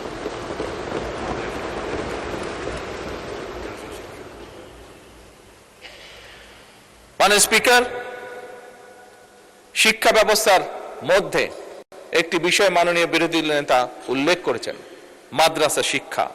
মাননীয় স্পিকার, আমরা মাদ্রাসা শিক্ষার বাইরে যে রেগুলার শিক্ষা আছে সেটিকে যেভাবে গুরুত্ব সহকারে পর্যায়ক্রমিকভাবে পরিকল্পনার মধ্যে সাজিয়ে সামনে এগিয়ে নিতে যাচ্ছে, একইভাবে মাননীয় স্পিকার, মাদ্রাসা শিক্ষার ব্যাপারেও একইভাবে আমরা তাদেরকে সেই পরিকল্পনা নিয়ে ভিতরে নিয়ে এসে আমরা একইভাবে সেটিকেও তুলে নিয়ে যেতে চাইছি, যাতে একজন সন্তান সে মাদ্রাসায় পড়েছে বলেই যে সে শুধু একটি বিষয়ে পারদর্শী হবে তা না, একটি জেনারেল শিক্ষা ব্যবস্থার ছাত্র বা ছাত্রী যেভাবে পারদর্শী অন্যান্য বিষয়, মাদ্রাসা শিক্ষা যে সকল ছাত্র বা ছাত্রী থাকবে তারাও একইভাবে সমভাবে সেই সকল বিষয়ে পারদর্শী হবে। এই পরিকল্পনা নিয়ে মাননীয় স্পিকার আমরা এগোচ্ছি। মাননীয় স্পিকার, ছোটবেলা থেকে পড়ে এসেছি চিকিৎসা মানুষের মৌলিক অধিকার।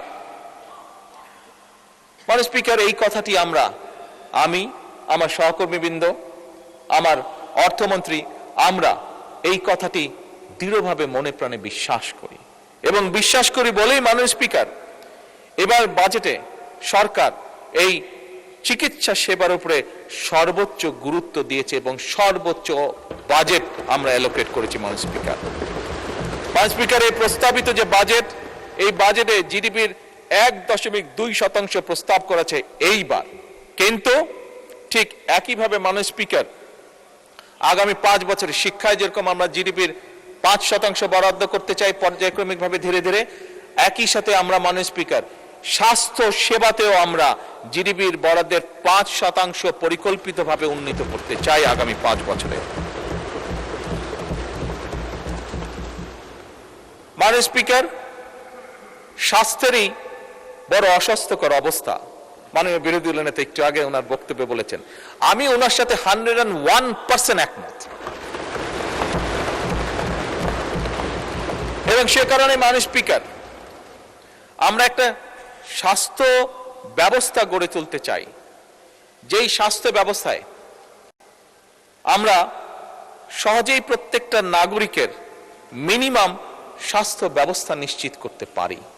এই একটি স্বাস্থ্য ব্যবস্থা গড়ে তুলতে চাই। আমরা জানি গতকালকে এই পার্লামেন্টে আলোচনা হয়েছে যে আমাদের জনগণ, বিরাট সংখ্যক একটা জনগণ, পরিবারের কেউ যদি অসুস্থ হয় তার চিকিৎসা ব্যয় মিটাতে গিয়ে পরিবার নিঃস্ব হয়ে যায়, একদম। এবং সেইটিকে লক্ষ্য রেখেই মাননীয় স্পিকার আমরা সিদ্ধান্ত গ্রহণ করেছি।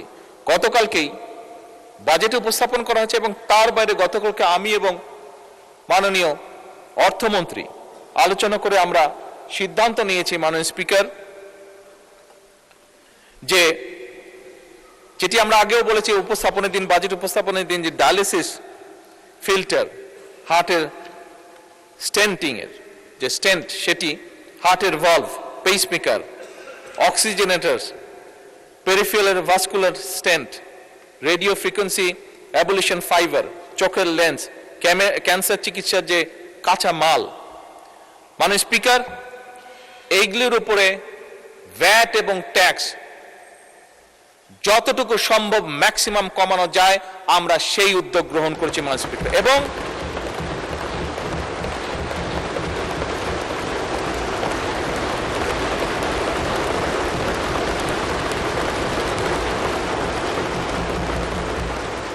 এর ফলে আমরা মাননীয় স্পিকার হিসাব করে দেখেছি, একজন মানুষের যদি এখন হার্টে স্টেন্ট করতে 1 লক্ষ টাকা লাগে, এই আগামী পরশুদিন থেকে মাননীয় স্পিকার এই বাজেট পাশ হওয়ার সাথে সাথে সেই খরচটি নেমে অলমোস্ট 50%, অর্থাৎ 50% চলে আসবে।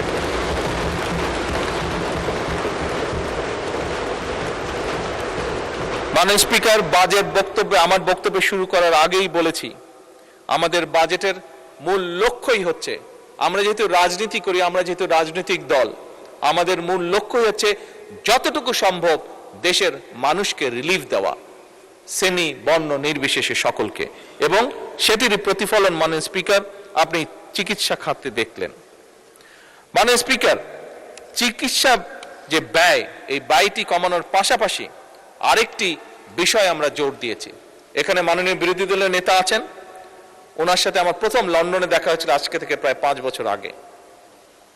ওনার পরিবারের সদস্যরাও লন্ডনে থাকেন, উনি নিজে একজন চিকিৎসক, খুব সম্ভবত ওনার মেয়েও বোধহয় চিকিৎসক, আমি যতটুকু জানি। ছেলে চিকিৎসক, ওনার সবাই চিকিৎসক। আচ্ছা, ভেরি গুড। মাননীয় বিরোধী দলীয় নেতা অবশ্যই ওয়াকিফাল আছেন, ওনার ধারণা আছে, যেহেতু উনি পরিবারের সাথে দেখা সাক্ষাৎ করার জন্য মাঝে সাঝে উনি ইউকেতে যান, আমিও যেহেতু আনফর্চুনেটলি বহুদিন আমাকে থাকতে হয়েছে দেশে আসতে না পারার কারণে। মাননীয় স্পিকার, ইউকের মতন দেশে একটি রিচ কান্ট্রিও দেশের মানুষের স্বাস্থ্য সেবা নিশ্চিত করতে গিয়ে তারা রীতিমতন হিমশিম খাচ্ছে, এবং সে কারণেই তারা এখন একটি নতুন উদ্যোগ গ্রহণ করেছে, এবং সেটা শুধু ইউকেতেই নয়, অল ওভার ইউরোপে এই উদ্যোগটা তারা গ্রহণ করেছে। সেটা হচ্ছে প্রিভেনশন, অর্থাৎ সেটি এখন তারা ইউরোপিয়ান সরকারগুলো প্রিভেনশনের উপর জোর দিচ্ছে। অর্থাৎ একটি মানুষ, হিসাব করে দেখা গিয়েছে যে একটি মানুষ যদি অসুস্থ হয়, যেহেতু ওইসব দেশে সরকার সর্বোচ্চ সবকিছু বহন করে একটি মানুষকে চিকিৎসা দেওয়ার জন্য, সেজন্য তারা হিসাব করে দেখেছে যে একটা মানুষ যদি অসুস্থ হয় তাকে চিকিৎসা দেওয়া, তার পিছনে নার্স, ডাক্তার, হসপিটালের বেড সবকিছু মিলে যে খরচ হয়, কিন্তু তাকে যদি প্রথমেই অ্যাওয়্যার করা যায় যে তুমি এই কাজগুলো থেকে যদি বিরত থাকো তাহলে তুমি এইভাবে অসুস্থ থেকে দূরে থাকবে, অসুস্থ হওয়া থেকে বিরত থাকবে, দেখা গেছে হিসাব করে তাতে খরচ কম হয়। মাননীয় স্পিকার, আমরাও এখন সিদ্ধান্ত গ্রহণ করেছি যে স্বাভাবিকভাবে 20 কোটি মানুষের দেশ, এত মানুষকে চিকিৎসা সুবিধা দিতে গেলে মাননীয় বিরোধী দলীয় নেতা বলেছেন কিভাবে মানুষ ওয়ার্ড হসপিটালগুলোতে মাটিতে পর্যন্ত শুয়ে থাকে। বিরোধী দলীয় নেতার জানার জন্য বলছি, আমার কাছে একটি স্ট্যাটিস্টিক্স আছে, এটি সবার জানার জন্য বলছি। হিসাব করে দেখা গিয়েছে মোটামুটি ভাবে হাসপাতালগুলোতে, সারা বাংলাদেশের হাসপাতালগুলোতে মাটিতে শুয়ে থাকে প্রায় 40 লক্ষ মানুষ। 40 লক্ষ মানুষ যাদেরকে বেড দিতে পারে না। এখন এত বিশাল সংখ্যক জনসংখ্যার দেশ, স্বাভাবিকভাবে সরকারের, আমি বলেছি আমার বক্তব্যে, সরকারের সীমাবদ্ধতা আছে সম্পদের, রাষ্ট্রের সীমাবদ্ধতা আছে সম্পদের। সেজন্য আমরা উদ্যোগ গ্রহণ করেছি, আমরা মানুষকে বোঝাবো, মানুষকে অ্যাওয়্যার করব যে কি কি থেকে কি অসুখ, কাজ থেকে বিরত থাকলে, খাবার দাবার লাইফস্টাইল ফলো করলে অসুখ থেকে, অসুস্থ থেকে বিরত থাকা যায়, বেঁচে থাকা যায়, নিজে সুস্থ থাকা যায়। এবং সেই জন্যই মাননীয় স্পিকার, আমরা prevention is better then cure এই পলিসি আমরা বাস্তবায়ন করতে চাইছি। এবং সে কারণেই আমরা সমগ্র বাংলাদেশে 1 লক্ষ হেলথ কেয়ারার বা হেলথ ওয়ার্কার নিয়োগ দেওয়ার পরিকল্পনা গ্রহণ করেছি, যারা গ্রামে গ্রামে ঘরে ঘরে যাবে, আমাদের মায়েদেরকে বোঝাবে, বোনেদেরকে বোঝাবে। কারণ মা বোনেরাই পরিবারের স্বাস্থ্য, খাবার দাবার, হাইজিন সবকিছু কম বেশি খেয়াল রাখেন। কাজেই কোন জিনিসটি খেলে হার্টের অসুখ থেকে দূরে থাকা যাবে, কোন জিনিসটি খেলে বা কোন জিনিসটি না খেলে কিডনির প্রবলেম থেকে দূরে থাকা যাবে, কোন জিনিসটি খেলে না খেলে প্রেশার বা অন্যান্য যাবতীয় অসুস্থ থেকে দূরে থাকা যাবে, এই হেলথ কেয়ারগুলো সেখানেই কাজ করবে। এবং আমরা আশা করি ধীরে ধীরে জনগণ এটির সুফলটি পাবে। ফলে এইখানে যদি রোগীর সংখ্যা কমে, আমরা হাসপাতালগুলোতে কিছুটা হলেও বেটার সার্ভিস তখন এনশিওর করতে পারবো। মাননীয় স্পিকার, সরকার প্রতিটি শ্রেণী পেশার মানুষের জন্য সামাজিক সুরক্ষা বলয় নিশ্চিত করতে চায়। কারণ আমি একজন রাজনৈতিক কর্মী হিসাবে দৃঢ়ভাবে বিশ্বাস করি, মাননীয় স্পিকার, নাগরিকদের রাজনৈতিক এবং অর্থনৈতিকভাবে ক্ষমতাহীন রেখে রাষ্ট্র কখনোই শক্তিশালী হতে পারে না। রাষ্ট্রকে যদি শক্তিশালী করতে হয়, তাহলে অবশ্যই একজন নাগরিককে রাজনৈতিকভাবে এবং অর্থনৈতিকভাবে তাকে শক্তিশালী হতে হবে। এবং এই কারণেই মাননীয় স্পিকার, বর্তমান সরকার সমাজে নারীদেরকে অর্থনৈতিকভাবে ক্ষমতায়ন বা এম্পাওয়ার্ড নিশ্চিত করতে চায়।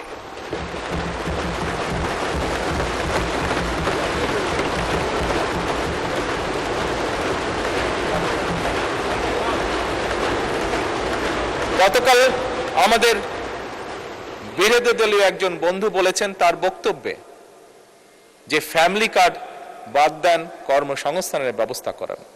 আমি আমার সেই বিরোধী দলীয় সহকর্মীর উদ্দেশ্যে বলতে চাই, আপনি একটু অপেক্ষা করুন, একটু ধৈর্য দেখুন। এই ফ্যামিলি কার্ড বহু কর্মসংস্থানের তৈরি করবে ইনশাআল্লাহ। মাননীয় স্পিকার,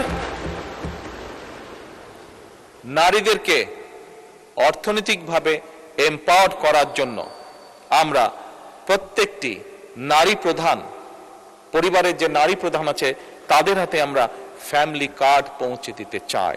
এবং এই ফ্যামিলি কার্ডের মাধ্যমে আমি এই সংসদে একদিন সংক্ষিপ্ত এক্সপ্লেনেশন দিয়েছিলাম যে কিভাবে ফ্যামিলি কার্ড একজন নারীকে অর্থনৈতিকভাবে স্বাবলম্বী করবে, কিভাবে একটি ফ্যামিলি কার্ড একটি নয়, শত নয়, হাজার নয়, লক্ষ নয়, কোটি ফ্যামিলি কার্ড কিভাবে দেশে কর্মসংস্থান তৈরি করবে, কোটি কোটি, কিভাবে ফ্যামিলি কার্ড দেশের অর্থনীতিকে শক্তিশালী করবে, সেটি আমি তুলে ধরেছিলাম। মাননীয় স্পিকার, এই ফ্যামিলি কার্ডের মাধ্যমে আমরা নারী প্রধানদের হাতে, ফ্যামিলির কাছে 25,000 টাকা করে প্রতি মাসে পৌঁছে দিব। 2,500 টাকা, আমরা 25,000 টাকা দিতে বলে খুব ভালো ছিল, সম্ভব হলে 2,500 টাকা আমরা এই সংসদে আল্লাহর কাছে চাইতে পারি যে আল্লাহ আমাদেরকে সেই তৌফিক দেন যাতে আমরা সেইটি করতে পারি। সেই রহমত আমরা আল্লাহর কাছে চাইতে পারি যে আল্লাহ আমাদেরকে তৌফিক দেন যাতে আমরা নারীদের হাতে 2500 না 25,000, একটি শূন্য বেশি দিতে পারি। মাননীয় স্পিকার, আমরা আগামী অর্থ বছরে যেরকম কৃষক ভাইদের কাছে প্রায় 41 লক্ষ কৃষকের কাছে আমরা কৃষি কার্ড পৌঁছে দিতে চেষ্টা করছি, একইভাবে আগামী অর্থ বছরে 40 লক্ষেরও বেশি, প্রায় 43 লক্ষ মতন পরিবারের হাতে আমরা এই ফ্যামিলি কার্ড পৌঁছে দেওয়ার পরিকল্পনা গ্রহণ করেছি।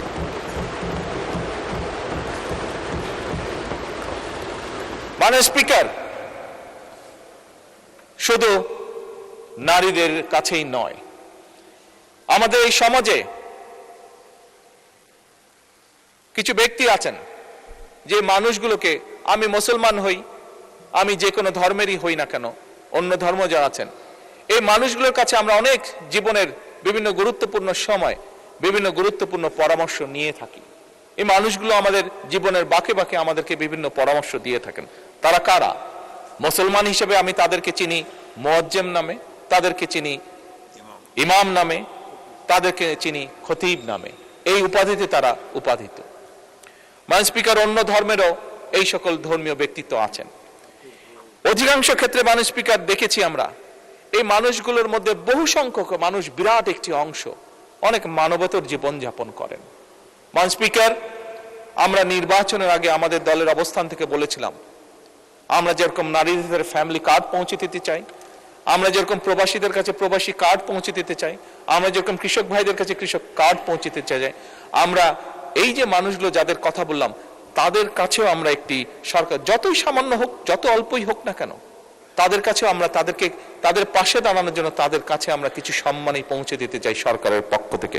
মাননীয় স্পিকার, এবং এই সম্মানটি আমরা প্রতি মাসে তাদের কাছে ইনশাল্লাহ পৌঁছে দিচ্ছি এবং পৌঁছে দিব। মাননীয় স্পিকার, যার কাজ ইতিমধ্যে সরকার শুরু করেছে। মাননীয় স্পিকার, মাননীয় বিরোধী দলের নেতা ওনার বক্তব্যে একটি গুরুত্বপূর্ণ কিছু ব্যক্তির কথা বলেছেন, যেই ব্যক্তিগুলোর স্যাক্রিফাইসের কারণে আজ এই সংসদ, আমরা যারা এখানে বসে আছি, গত 17 বছরে বহু রাজনৈতিক দলের নেতাকর্মী, বহু অরাজনৈতিক ব্যক্তিবর্গ, মানুষ, তারা অকাতরে জীবন দিয়েছেন, পঙ্গুত্ব বরণ করেছেন, বিভিন্নভাবে নির্যাতিত হয়েছেন। এই 17 বছরে মাননীয় বিরোধী দলীয় নেতা বলেছেন তাদের জন্য একটা কিছু করার। আমি ওনার সাথে সম্পূর্ণ একমত। এই মানুষগুলোর প্রতি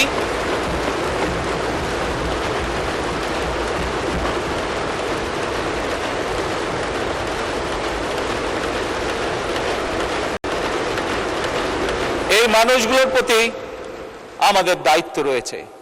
যতটুকু আমাদের সামর্থ্য, রাষ্ট্র বা সরকারের সামর্থ্য, সেই অবস্থান থেকে আমি আমার এবং বিরোধী দলীয় নেতার পক্ষ থেকে মাননীয় অর্থমন্ত্রীকে অনুরোধ জানাবো যে এই মানুষগুলোর জন্য ব্যবস্থা গ্রহণ করার জন্য। ধন্যবাদ।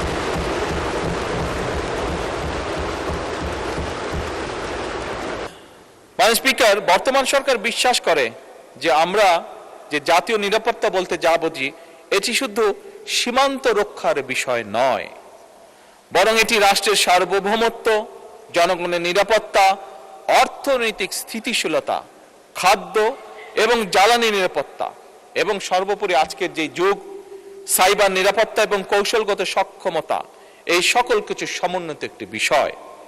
এবং সেজন্যই মাননীয় স্পিকার, বর্তমান সরকার একটি প্রতিরক্ষা ব্যবস্থা গড়ে তুলতে চায়, গড়ে তোলার কাজে হাত দিয়েছে, যেটা আধুনিক প্রযুক্তি, দক্ষ মানব সম্পদ এবং দেশীয় সক্ষমতার সমন্বয় ভবিষ্যৎ নিরাপত্তা চাহিদা মোকাবেলা করতে সক্ষম হবে।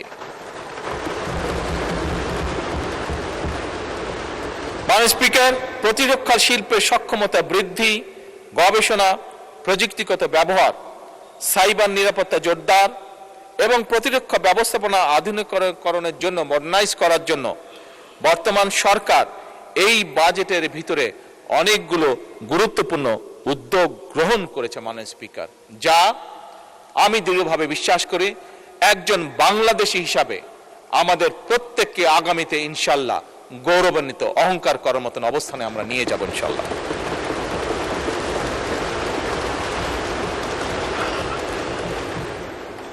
মাননীয় স্পিকার, রাষ্ট্রীয় অর্থনৈতিক ব্যবস্থাপনায় জনগণের আস্থা এবং বিশ্বাস থাকা একটি দেশের জন্য অত্যন্ত গুরুত্বপূর্ণ।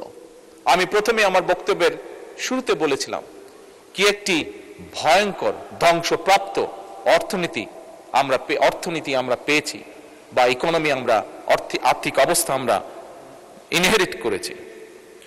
বর্তমান সরকার মাননীয় স্পিকার পুঁজিবাজারকে দীর্ঘমেয়াদী বিনিয়োগের একটা কার্যকর প্ল্যাটফর্ম হিসাবে গড়ে তুলতে চায়।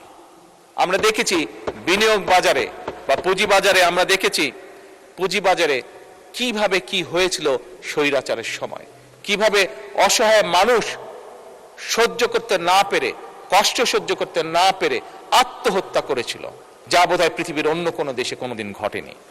মাননীয় স্পিকার, এই পুঁজিবাজারকে কিভাবে দীর্ঘমেয়াদী বিনিয়োগের কার্যকর প্ল্যাটফর্ম তৈরি করা যায়, এর ভিতরেই বর্তমান সরকার পরিকল্পনা গ্রহণ করেছে।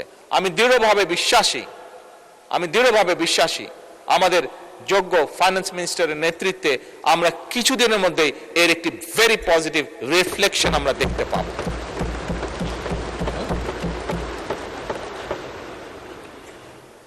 মাননীয় স্পিকার, ফ্যাসিবাদের দুঃশাসনের কারণে আর্থিক খাত, বিশেষ করে ব্যাংকিং সেক্টর নিয়ে জনমনে উদ্বেগ রয়েছে, উদ্বেগ সৃষ্টি হয়েছে। ব্যাংকিং, আমি আগেই বলেছি, আমাদের এই বাজেটের অন্যতম একটি ইম্পর্টেন্ট লক্ষ্য হলো অর্থনৈতিক খাতে শৃঙ্খলাকে যে কোনো মূল্যে ফিরিয়ে নিয়ে আসা, এবং ব্যাংকিং সেক্টরে শৃঙ্খলা ফিরিয়ে আনতে সরকার সব রকমের উদ্যোগ গ্রহণ করছে, প্রত্যেকটা ক্ষেত্রে উদ্যোগ গ্রহণ করছে।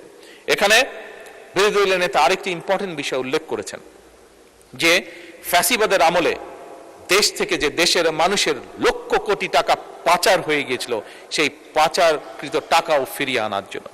মাননীয় স্পিকার, আপনি এবং আপনার মাধ্যমে সমগ্র সংসদ অত্যন্ত খুশি হবেন যে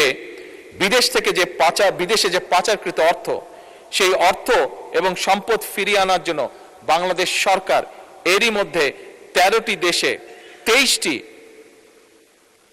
মিউচুয়াল লিগ্যাল অ্যাসিস্ট্যান্স রিকোয়েস্ট পাঠিয়েছে মাননীয় স্পিকার।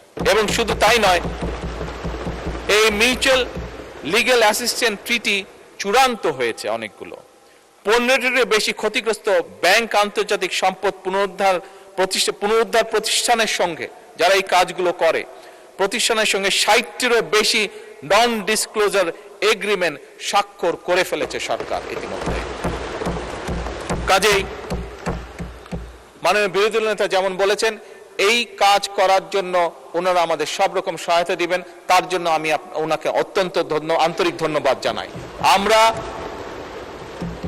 বাংলাদেশের আইন কানুন এবং আন্তর্জাতিক আইন কানুনের মধ্যে থেকে মাধ্যমে যত দ্রুত এবং যত বেশি সম্পদ, দেশের মানুষের যে সম্পদ পাচার হয়েছে, যত বেশি সংখ্যক সম্পদ সম্ভব, সেটি আমরা ইনশাআল্লাহ দেশে ফিরিয়ে নিয়ে আসব। মাননীয় স্পিকার, এই বাংলাদেশের জনগণ আমাদেরকে ভোট দিয়ে এই সংসদে পাঠিয়েছে।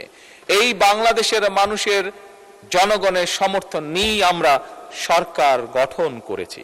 সেজন্যই করের বোঝা বাড়ানো আমাদের লক্ষ্য বা উদ্দেশ্য নয়, করের বোঝা বাড়িয়ে নয়, বরং হয়রানি কমিয়ে করের ভিত্তিকে বাড়িয়ে শাসন ব্যবস্থার প্রতি জনগণের আস্থা ফেরানোর মাধ্যমে মাননীয় স্পিকার, সরকার রাজস্ব বাড়ানোর নীতি গ্রহণ করতে চায়। এটা আমি বলতে চাই, সরকার এমন একটা রাজস্ব ইকোসিস্টেম গড়ে তুলতে চায়। মাননীয় স্পিকার, স্বাভাবিক এখানে করের বা করদাতা যারা আছেন, বিভিন্ন রকম বিষয় আছে, বাংলাদেশে বাস্তবতা আছে, আমি অত ডিটেলে যাব না, বাট বাস্তবতার বাইরেও আমরা থাকতে পারবো না। এবং সে কারণে সরকার এমন একটা রাজস্ব ইকোসিস্টেম গড়ে তুলতে চায় যেখানে করদাতাগণ কর প্রদান করে উন্নয়নে অংশীদার হবেন এবং প্রাউড ফিল করবেন, গর্ববোধ করবেন। আমরা পর্যায়ক্রমিকভাবে সেরকম একটা সিস্টেম তৈরি করতে চাই, স্বচ্ছ এবং আধুনিক করতে চাই এই কর ব্যবস্থাকে। আমার মনে হয় এই ব্যাপারেও আমাদের বিরোধী দলীয় নেতা একটি বক্তব্য তুলে ধরেছেন, আমি ওনার বক্তব্যের সাথে সম্পূর্ণভাবে একমত। মাননীয় স্পিকার, এবার আমি প্রস্তাবিত বাজেটে কয়েকটা বিষয়, প্রস্তাবিত বিধান এবং কয়েকটি ক্ষেত্রে ভ্যাট কমানোর জন্য মাননীয় অর্থ এবং পরিকল্পনা মন্ত্রীর দৃষ্টি আকর্ষণ করতে চাই। এবার আমি সম্ভবত, খুব সম্ভব, নর্মালি এই দাবিটা বিরোধী দল থেকে হয়ে থাকে, আমি আপাতত ফিজিক্যালি না হয়েও মানসিকভাবে একটু ওনাদের পাশে গিয়ে কথা বলতে চাই। মাননীয় স্পিকার, এবারের বাজেটে ব্যক্তি করদাতাগণের আয়কর অব্যাহতির সীমা 2026-27 এবং 27-28 কর বছরের জন্য 3,75,000 টাকা, 2028-29 এবং 29-30 কর বছরের জন্য 4 লাখ টাকা এবং 30-31 কর বছরের জন্য 4,50,000 টাকা প্রস্তাব করা হয়েছে। ব্যক্তি করদাতাগণের করভার কিছুটা লাঘব করে তাদেরকে কিছুটা স্বস্তি দিতে চাই আমরা, এবং সে কারণেই মাননীয় স্পিকার 2026-27 এবং 27-28 কর বছরের জন্য 4 লাখ টাকা, যেটা 3,75,000 প্রস্তাব করেছে, 4 লাখ টাকা, 2028-29 এবং 29-30 কর বছরের জন্য 4,50,000 টাকা এবং 2030-31 কর বছরের জন্য 5 লাখ টাকা করার জন্য মাননীয় অর্থ পরিকল্পনা মন্ত্রীর প্রতি আমি অনুরোধ রাখছি।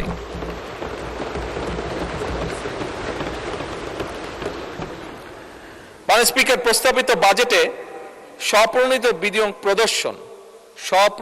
বিনিয়োগ প্রদর্শন সংক্রান্ত একটি বিধান নিয়ে জনমনে কিছু নানা প্রশ্ন উদ্বেগ আমরা লক্ষ্য করেছি।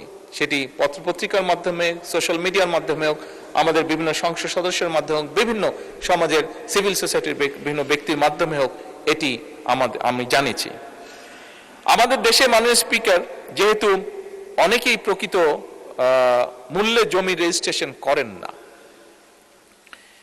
মৌজা মূল্যে জমি রেজিস্টার করে থাকেন সাধারণত, তাই অনেক সময় অনেক করদাতা প্রকৃত ক্রয় মূল্য না দেখানোর জন্য প্রায়শই একটা ঝামেলার সম্মুখীন হতে হয়, প্রায়শই ঝামেলার সম্মুখীন হয়ে থাকেন বহু মানুষ। তাই করদাতাগণকে ঝামেলা মুক্ত করার জন্যই কিন্তু এই বিধানটির প্রস্তাব করা হয়েছিল। আমি বেশ কয়েকটি মিটিংয়ে ছিলাম বাজেট যখন তৈরি হচ্ছিল, এবং সেখানে যে আলোচনাগুলো হয়েছিল সেখান থেকে কেন এটি হয়েছিল, যেটি এক্সপ্লেনেশন ছিল, আমি সংক্ষেপে এক লাইনে এক্সপ্লেনেশনটা আপনাদের সামনে তুলে ধরলাম যে কেন এটি রাখা হয়েছিল। আনফরচুনেটলি কেউ কেউ এটিকে কালো টাকা সাদা করার সুযোগ এইভাবে মনে করছেন, অনেকের এক্সপ্লেনেশন হচ্ছে এটা বোধহয় এরকম।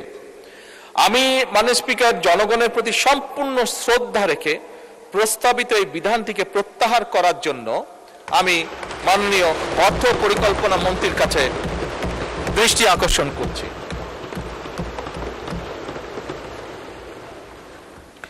মাননীয় স্পিকার, দেশে বেসরকারি যে বিশ্ববিদ্যালয়গুলো আছে বর্তমানে হ্রাসকৃত 10% হারে কর প্রদান করে তারা। আমি বেসরকারি বিশ্ববিদ্যালয়ের সময়ে করের হার আরো কমিয়ে 5% করার প্রস্তাব করছি। তবে এখানে একটি তবে আছে।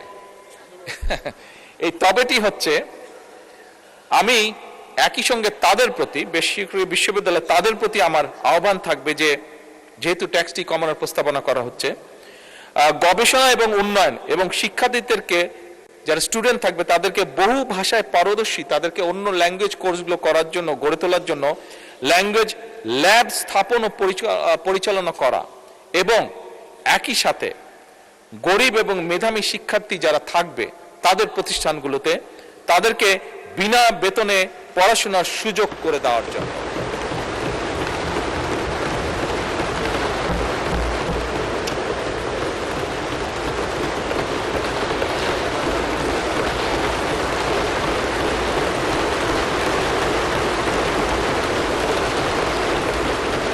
মাননীয় স্পিকার, করের আওতা বাড়ানো, স্বাভাবিকভাবে করের আওতা তো আমরা বাড়ানো, এবারের বাজেটে এই লক্ষ্যে একটি প্রস্তাব করা হয়েছিল যে কয়েকটি ক্ষেত্র ছাড়া, স্টুডেন্ট সহ কয়েকটি ক্ষেত্র ছাড়া, যে কোনো ব্যাংক অ্যাকাউন্ট খোলার সময় 3 দাখিলের একটি বিধান রাখা হয়েছিল, বিধানের প্রস্তাব করা হয়েছিল।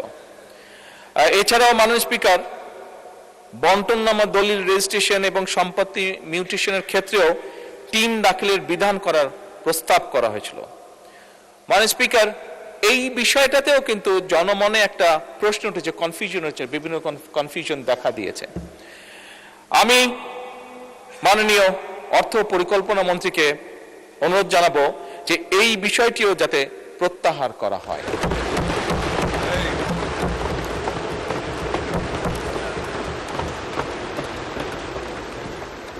মাননীয় স্পিকার,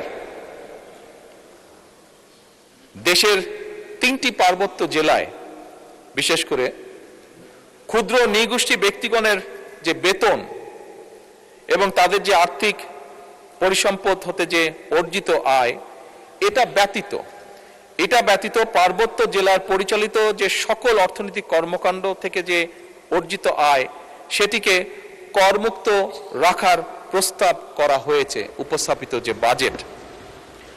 আমি মাননীয় অর্থ এবং পরিকল্পনা মন্ত্রীর দৃষ্টি আকর্ষণ করে বলতে চাই যে, বা অনুরোধ রাখতে চাই একই সাথে আমি, যে পার্বত্য জেলার যে ক্ষুদ্র নৃগোষ্ঠী আছে, করমুক্ত আয়ের এই সুবিধাটা আরো একটু বাড়িয়ে তাদের ব্যবসা, কৃষিখাত সহ অন্যান্য আয়ের পাশাপাশি বেতন আয়কেও করমুক্ত করা হোক।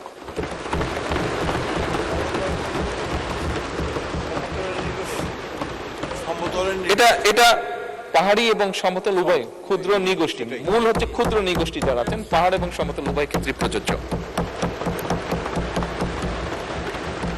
আমাদের এখানে দিনাজপুর, ময়মনসিংহ, এদিকার নেত্রকোনা, এদিকার সদস্যবৃন্দ আছেন অনেকেই, উভয় সাইডে।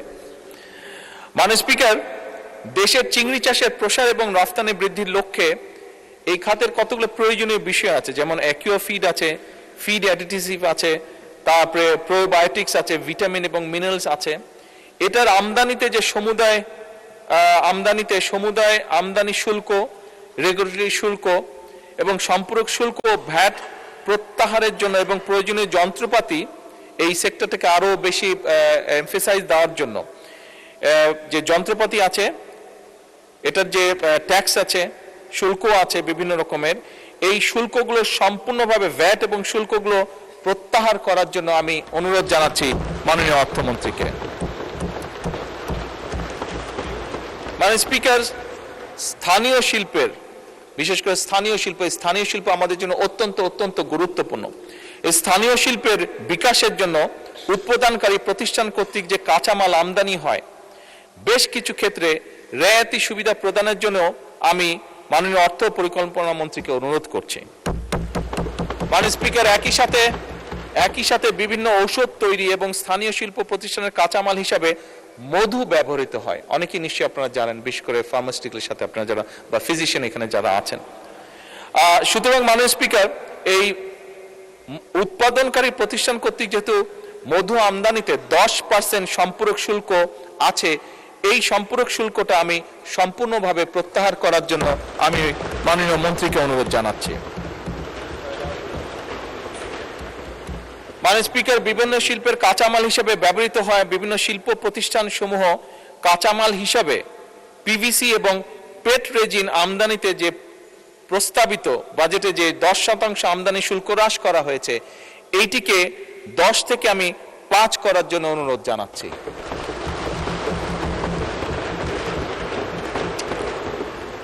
মাননীয় স্পিকার, ফায়ার ডোর উৎপাদনকারী প্রতিষ্ঠানের কাঁচামাল হিসাবে কোল্ড রোল শীট আমদানিতে প্রস্তাবিত 10% রেগুলেটরি শুল্ক সম্পূর্ণভাবে প্রত্যাহার করার জন্য আমি অনুরোধ জানাচ্ছি মাননীয় অর্থমন্ত্রীকে। উৎপাদনকারী শিল্প প্রতিষ্ঠান কর্তৃক যে কাঁচামাল হিসাবে মাননীয় speaker flat roll product plated or coated with chromium oxide আমদানিতে প্রস্তাবিত 10% এবং রেগুলেটরি যে শুল্ক, এটিও আমি মাননীয় অর্থমন্ত্রীকে সম্পূর্ণভাবে প্রত্যাহারের জন্য অনুরোধ জানাচ্ছি। মাননীয় স্পিকার, আপনি যদি মনে করেন তাহলে বাকি অংশটি আমি নামাজের বিরতির পরে উপস্থাপন করতে চাই। ধন্যবাদ।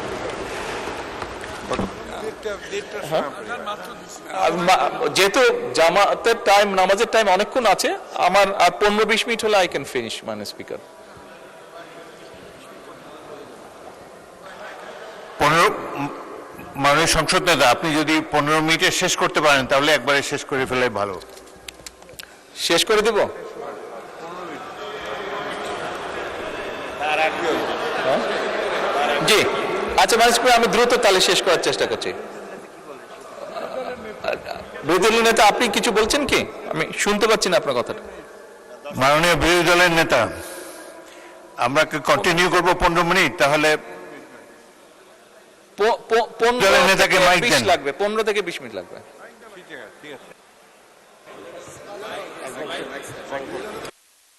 আমাকে মাইকটা দিতে, জি ধন্যবাদ। জি মাননীয় স্পিকার, ফায়ার ব্রিক্স আমদানিতে প্রস্তাবিত 15% ভ্যাট এবং 7.5% আগাম কর, এটিও আমি মাননীয় অর্থমন্ত্রীকে সম্পূর্ণ প্রত্যাহারের জন্য অনুরোধ জানাচ্ছি। মাননীয় স্পিকার, বৈদ্যুতিক তার উৎপাদনকারী শিল্প প্রতিষ্ঠান তারা রিফাইন্ড কপার ওয়্যার আমদানিতে 10% রেগুলেটরি যে কর দিয়ে থাকেন সেটিও আমি সম্পূর্ণ প্রত্যাহার করার জন্য মাননীয় অর্থমন্ত্রীকে অনুরোধ জানাচ্ছি। মাননীয় স্পিকার, এর বাইরেও কেশনাট প্রসেসিং শিল্পের কাঁচামাল হিসাবে অপ্রক্রিয়াজাত কাজু বাদাম আমদানিতে প্রস্তাবিত 15% কাস্টম শুল্ক হ্রাস করে, 15% আছে এটা কাস্টম 15% হ্রাস করে, না এটা 0 না 5% করার জন্য আমি অনুরোধ জানাচ্ছি। মাননীয় স্পিকার, স্থানীয়ভাবে এলইডি ল্যাম্প উৎপাদনকারী প্রতিষ্ঠানের কাঁচামাল আমদানিতে রেয়াইতি সুবিধা যেটি আছে সেটি আমি 30 জুন 2030 পর্যন্ত বর্ধিত করার অনুরোধ জানাচ্ছি। মাননীয় স্পিকার, প্রি ফ্যাব্রিকেটেড বিল্ডিং উৎপাদনকারী প্রতিষ্ঠানের কাঁচামাল আমদানিতে রেয়াতি সুবিধা যেটি আছে সেটিকেও আমি 30 জুন 2030 পর্যন্ত বর্ধিত করার অনুরোধ জানাচ্ছি। মাননীয় স্পিকার, এবারের প্রস্তাবিত বাজেটে ফ্রিল্যান্সার এবং স্টার্টআপ উদ্যোক্তাদের জন্য কিন্তু বর্তমান সরকার একটি বিশাল ব্যবস্থা গ্রহণ করেছে। দেশের ইতিহাসে এবারে কিন্তু প্রথমবারের মতন সরকার বাজেটে 500 কোটি টাকার একটি বাজেট রেখেছে স্টার্টআপ ফান্ডিং এর জন্য। মাননীয় স্পিকার, এই ফান্ড ব্যবহার করে আমরা দৃঢ়ভাবে বিশ্বাস করি, আমি ব্যক্তিগতভাবে খুবই দৃঢ়ভাবে বিশ্বাস করি এই ফান্ড ব্যবহার করে আমাদের তরুণ উদ্যোক্তাদের এগিয়ে যাওয়ার একটি অবারিত সুযোগ তৈরি হয়েছে। মাননীয় স্পিকার, এর মাধ্যমে শুধু ব্যক্তি প্রতিষ্ঠা নয়, স্টার্টআপ প্রজেক্ট সফল হলে দেশের তরুণ প্রজন্মের সামনে এক বিশাল কর্মসংস্থানের স্পেস তৈরি হবে। মাননীয় স্পিকার, মাননীয় স্পিকার, বাংলাদেশের অনেক ব্যবসায়ী বর্তমানে বিভিন্ন social media, OTT platform, search engine, online market place এবং অন্যান্য অনলাইন মিডিয়া বিজ্ঞাপন প্রচার করে থাকেন। এসবের মাধ্যমে বর্তমানে 15% ভ্যাট আরোপ থাকায়, এই পুরো বিষয়টার উপরে 15% ভ্যাট আরোপ থাকায় অনেক সময় দেখা গিয়েছে ব্যবসায়িকগণ আনুষ্ঠানিক চ্যানেলে বিজ্ঞাপনের অর্থ পরিশোধ না করে বরং অনেক অন্যভাবে অনানুষ্ঠানিক উপায়ে অর্থগুলো পরিশোধ করে থাকেন। ফলে মাননীয় স্পিকার, ওই ব্যক্তির যেমন লাভ হচ্ছে না, একই দিকে সরকারও রাজস্ব হারাচ্ছে। আমি মাননীয় স্পিকার, আপনার মাধ্যমে আমি মাননীয় অর্থমন্ত্রীর কাছে অনুরোধ জানাতে চাই যে এইটার উপরে যে 15% ভ্যাট আছে সেটিকে কমিয়ে 5% করা হোক, 5% করা হোক। তার ফলে যেটি হবে, আমরা বিশ্বাস করি যে যারা অন্যভাবে এই পেমেন্টটা করছেন তারা উৎসাহিত হবেন প্রপার ওয়েতে পেমেন্টটি করার জন্য। মাননীয় স্পিকার, ব্যবসা বান্ধব ভ্যাট ব্যবস্থা প্রণয়নের লক্ষ্যে ভ্যাট বিষয়ে আরো কয়েকটা প্রস্তাব বিবেচনা করার জন্য আমি মাননীয় অর্থমন্ত্রীকে অনুরোধ করছি। স্বর্ণ বা স্বর্ণ অলংকার বা প্লাটিনামের ক্ষেত্রে প্রতি ভরির উপরে 2500 টাকা, ডায়মন্ডের ক্ষেত্রে প্রতি গ্রাম 2500 টাকা, 2500 টাকা এবং রৌপ্য বা সিলভার জুয়েলারির ক্ষেত্রে প্রতি ভরি 100 টাকা কর ভ্যাটের হার পুনর্নির্ধারণের ব্যাপারে আমি অর্থমন্ত্রীর দৃষ্টি আকর্ষণ করছি। এটিকে আবার পুনর্নির্ধারণ কি করা যেতে পারে। এছাড়াও মাননীয় স্পিকার, বিটিআরসির সাথে রেভিনিউ শেয়ারিং এর ক্ষেত্রে প্রযোজ্য যে 15% ভ্যাট সম্পূর্ণভাবে অব্যাহতি প্রদান এবং একই সাথে সকল প্রকার মাছ সরবরাহের ক্ষেত্রে যোগানদার পর্যায়ে 10% ভ্যাট সম্পূর্ণ অব্যাহতি প্রদান। একই সাথে মাননীয় স্পিকার, দেশীয় শিল্প বিকাশের লক্ষ্যে ডাবল কেবিন পিকআপ, আমরা যারা রাজনীতি করি আমাদের ক্ষেত্রেও লাগে অনেক সময় মিছিল মিটিং সব কাজে যেতে, ক্যাম্পেনিং এ যেতে, তো ডাবল কেবিন পিকআপ এবং মাইক্রোবাস স্থানীয়ভাবে উৎপাদনের ক্ষেত্রে 15% যে ভ্যাট আছে এটিকে কমিয়ে আমি 5% করার প্রস্তাব করছি, যারা লোকালি করছেন। মাননীয় স্পিকার, আদর্শ হারে ভ্যাট প্রদানে সহজীকরণের লক্ষ্য নির্দিষ্ট কিছু ক্ষেত্রে কোএফিসিয়েন্ট দাখিলের বাধ্যবাধকতা শিথিল করার বিষয়টি আমি বিবেচনা করার জন্য মাননীয় অর্থমন্ত্রীকে আহ্বান জানাচ্ছি। মাননীয় স্পিকার, আমি দৃঢ়ভাবে বিশ্বাস করি কোন রাষ্ট্রের প্রকৃত শক্তি তার সম্পদে নয়, বরং তার প্রকৃত শক্তি নিহিত রয়েছে সুশাসন, ন্যায় বিচার, জবাবদিহিতা এবং জনগণের আস্থায়। উন্নয়নকে টেকসই করতে হলে শুধু অর্থনৈতিক সংস্কারই নয়, রাষ্ট্র পরিচালনার প্রত্যেকটি ক্ষেত্রে সুশাসন প্রতিষ্ঠা অত্যন্ত জরুরি। আমার মনে হয় এ ব্যাপারে বোধহয় আমরা উভয় পক্ষ একমত।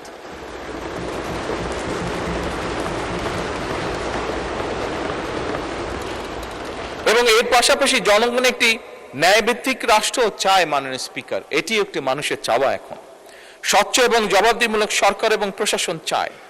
বর্তমান সরকার জনগণের সেই আকাঙ্ক্ষা পূরণে আমি মনে করি শুধু বর্তমান সরকারে নয়, বরং আমি মনে করি এই পুরা সংসদ জনগণের সেই আকাঙ্ক্ষা পূরণে একসাথে থেকে কাজ করতে অঙ্গীকারবদ্ধ শাসক অবস্থান থেকে। মাননীয় স্পিকার, গণতন্ত্র, আইনের শাসন এবং মানবাধিকার রক্ষার অন্যতম পূর্ব শর্ত বিচার বিভাগের স্বাধীনতা এবং ন্যায় বিচার মানুষের দোরগোড়ায় পৌঁছে দেওয়া। সেই লক্ষ্যে ইতিমধ্যেই আমরা সাবেক প্রধানমন্ত্রী মরহুমা বেগম খালেদা জিয়া সরকারের নেওয়া লিগ্যাল এইড কর্মসূচির ব্যাপক বিস্তার ঘটিয়েছি। গত বছরের তুলনায় এবারে বাজেটে বিচার বিভাগের জন্য বরাদ্দ বাড়ানো হয়েছে।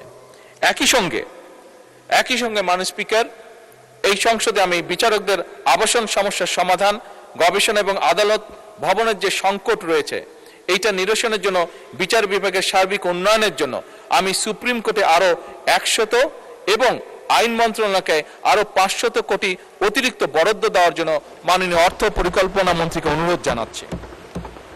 মাননীয় স্পিকার, একটি গণতান্ত্রিক রাষ্ট্র ব্যবস্থায় দক্ষ, সৎ এবং পেশাদার জনপ্রশাসনের কোন বিকল্প নেই। আমরা যদি সার্ভিস পেতে চাই, আমাদের প্রশাসনকে সেভাবে দক্ষ করে তুলতে হবে। জনগণকে যদি সার্ভিস দিতে চাই, আমরা প্রশাসনকে যেমন একদিকে জবাবদিহির আওতায় আনতে চাই, একই সাথে আমরা সঠিক বেতন কাঠামো, প্রশিক্ষণ এবং অহেতুক রাজনৈতিক হস্তক্ষেপ মুক্ত পরিবেশ বজায় রেখে দেশ গঠনে তাদের পূর্ণাঙ্গ অংশগ্রহণ নিশ্চিত করতে চাই। মাননীয় স্পিকার, বিএনপি সরকার, আমি যেটা আগেই বলেছি, সরকার সমস্যাকে আড়াল করতে চায় না, আড়াল করে কোনো লাভ হবে না। আমরা জনগণের কাছে স্বচ্ছতার সঙ্গে অঙ্গীকার করতে চাই যে 1.5 দশকেরও বেশি সময় ধরে যে গভীর দুর্নীতি, অনাচার এবং অনিয়ম আমাদের অর্থনীতিকে পঙ্গু করে দিয়েছে, সেই অবস্থার উত্তরণ ঘটিয়ে তা আমরা জনগণের কাছে অঙ্গীকারবদ্ধ। জনগণের প্রত্যাশা, আমাদের প্রতি জনগণের প্রত্যাশা অপরিসীম। এটি আমরা বিভিন্ন আলোচনায় আমাদের সকলের মুখ থেকে এপাশ ওপাশ উভয়ের আমাদের বক্তব্যে বেরিয়ে এসেছে বিভিন্ন সময়। সরকার তার সর্বোচ্চ শক্তি নিয়ে জনগণের আশা আকাঙ্ক্ষা পূরণের পথে এগিয়ে চলছে, তবে বহু কঠিন একটি পথ এটি। বাংলাদেশের মানুষ, আমরা প্রত্যেকে গ্রামে গঞ্জে ঘোরা মানুষ, মানুষের সাথে উঠা বসা করা মানুষ। আমরা বাংলাদেশের মানুষ পরিশ্রমী মানুষ, যা আমরা স্বচক্ষে দেখেছি। তরুণ সমাজ মেধাবী, আমাদের কৃষক উৎপাদনশীল, প্রবাসীরা দেশপ্রেমিক এবং আমাদের উদ্যোক্তারা সম্ভাবনাময়। সুতরাং মাননীয় স্পিকার, আমাদের ঘুরে দাঁড়ানো ছাড়া কোনো বিকল্প নেই।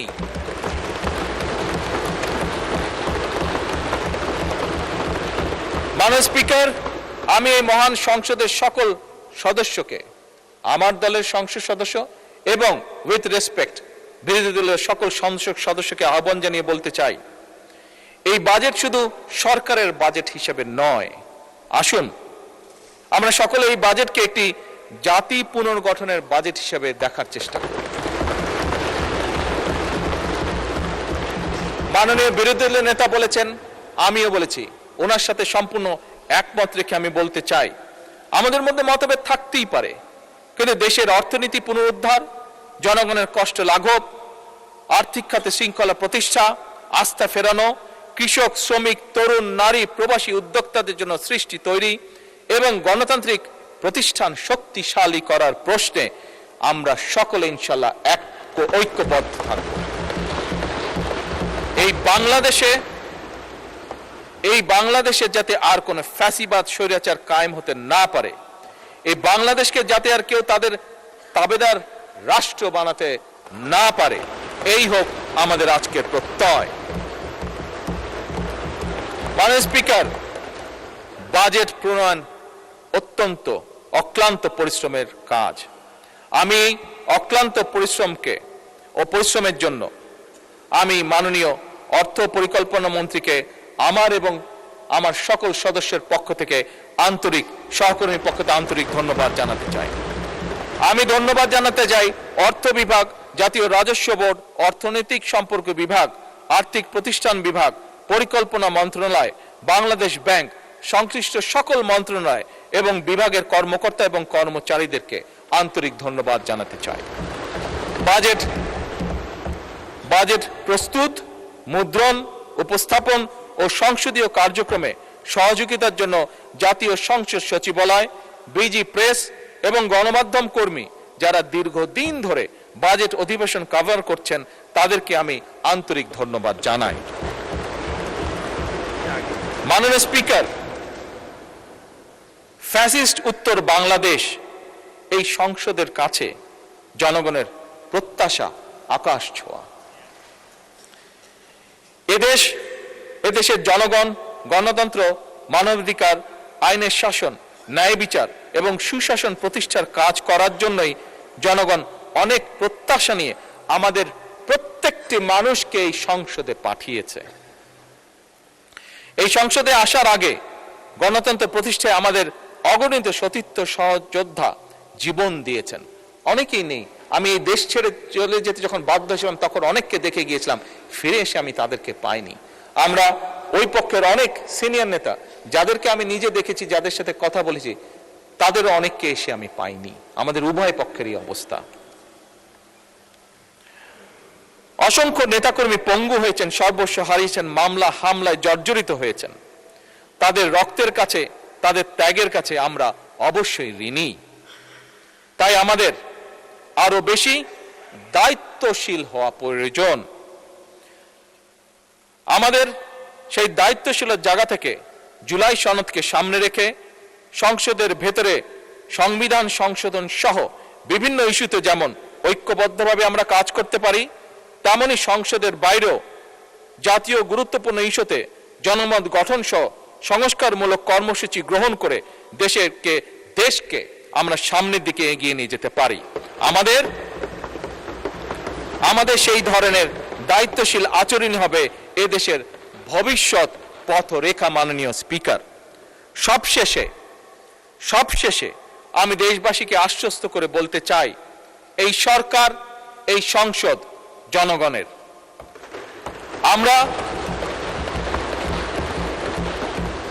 আমরা জনগণের আকাঙ্ক্ষাকে সম্মান করি, জনগণের কষ্ট আমরা অবশ্যই বুঝি, জনগণের সম্পদ রক্ষাকে আমরা পবিত্র দায়িত্ব মনে করি। আমরা এমন একটি বাংলাদেশকে গড়ে তুলতে চাই, এমন একটি বাংলাদেশকে পেতে চাই যেখানে উন্নয়ন হবে ন্যায্যতা ভিত্তিক, অর্থনীতি হবে অন্তর্ভুক্তিমূলক, রাষ্ট্র হবে জবাবদিহিমূলক এবং নাগরিকের জীবন হবে নিরাপদ, মর্যাদাপূর্ণ এবং সম্ভাবনাময়। মাননীয় স্পিকার, এই বাজেট সেশনে আমাকে আমার বক্তব্য উপস্থাপন করতে দেওয়ার জন্য, এই সংসদের সামনে এবং জাতির সামনে উপস্থাপন করতে দেওয়ার জন্য আমি আপনাকে আন্তরিক ধন্যবাদ এবং আপনার মাধ্যমে সমগ্র জাতীয় সংসদকে আন্তরিক ধন্যবাদ জানিয়ে আমার বক্তব্য শেষ করছি। আসসালামু আলাইকুম।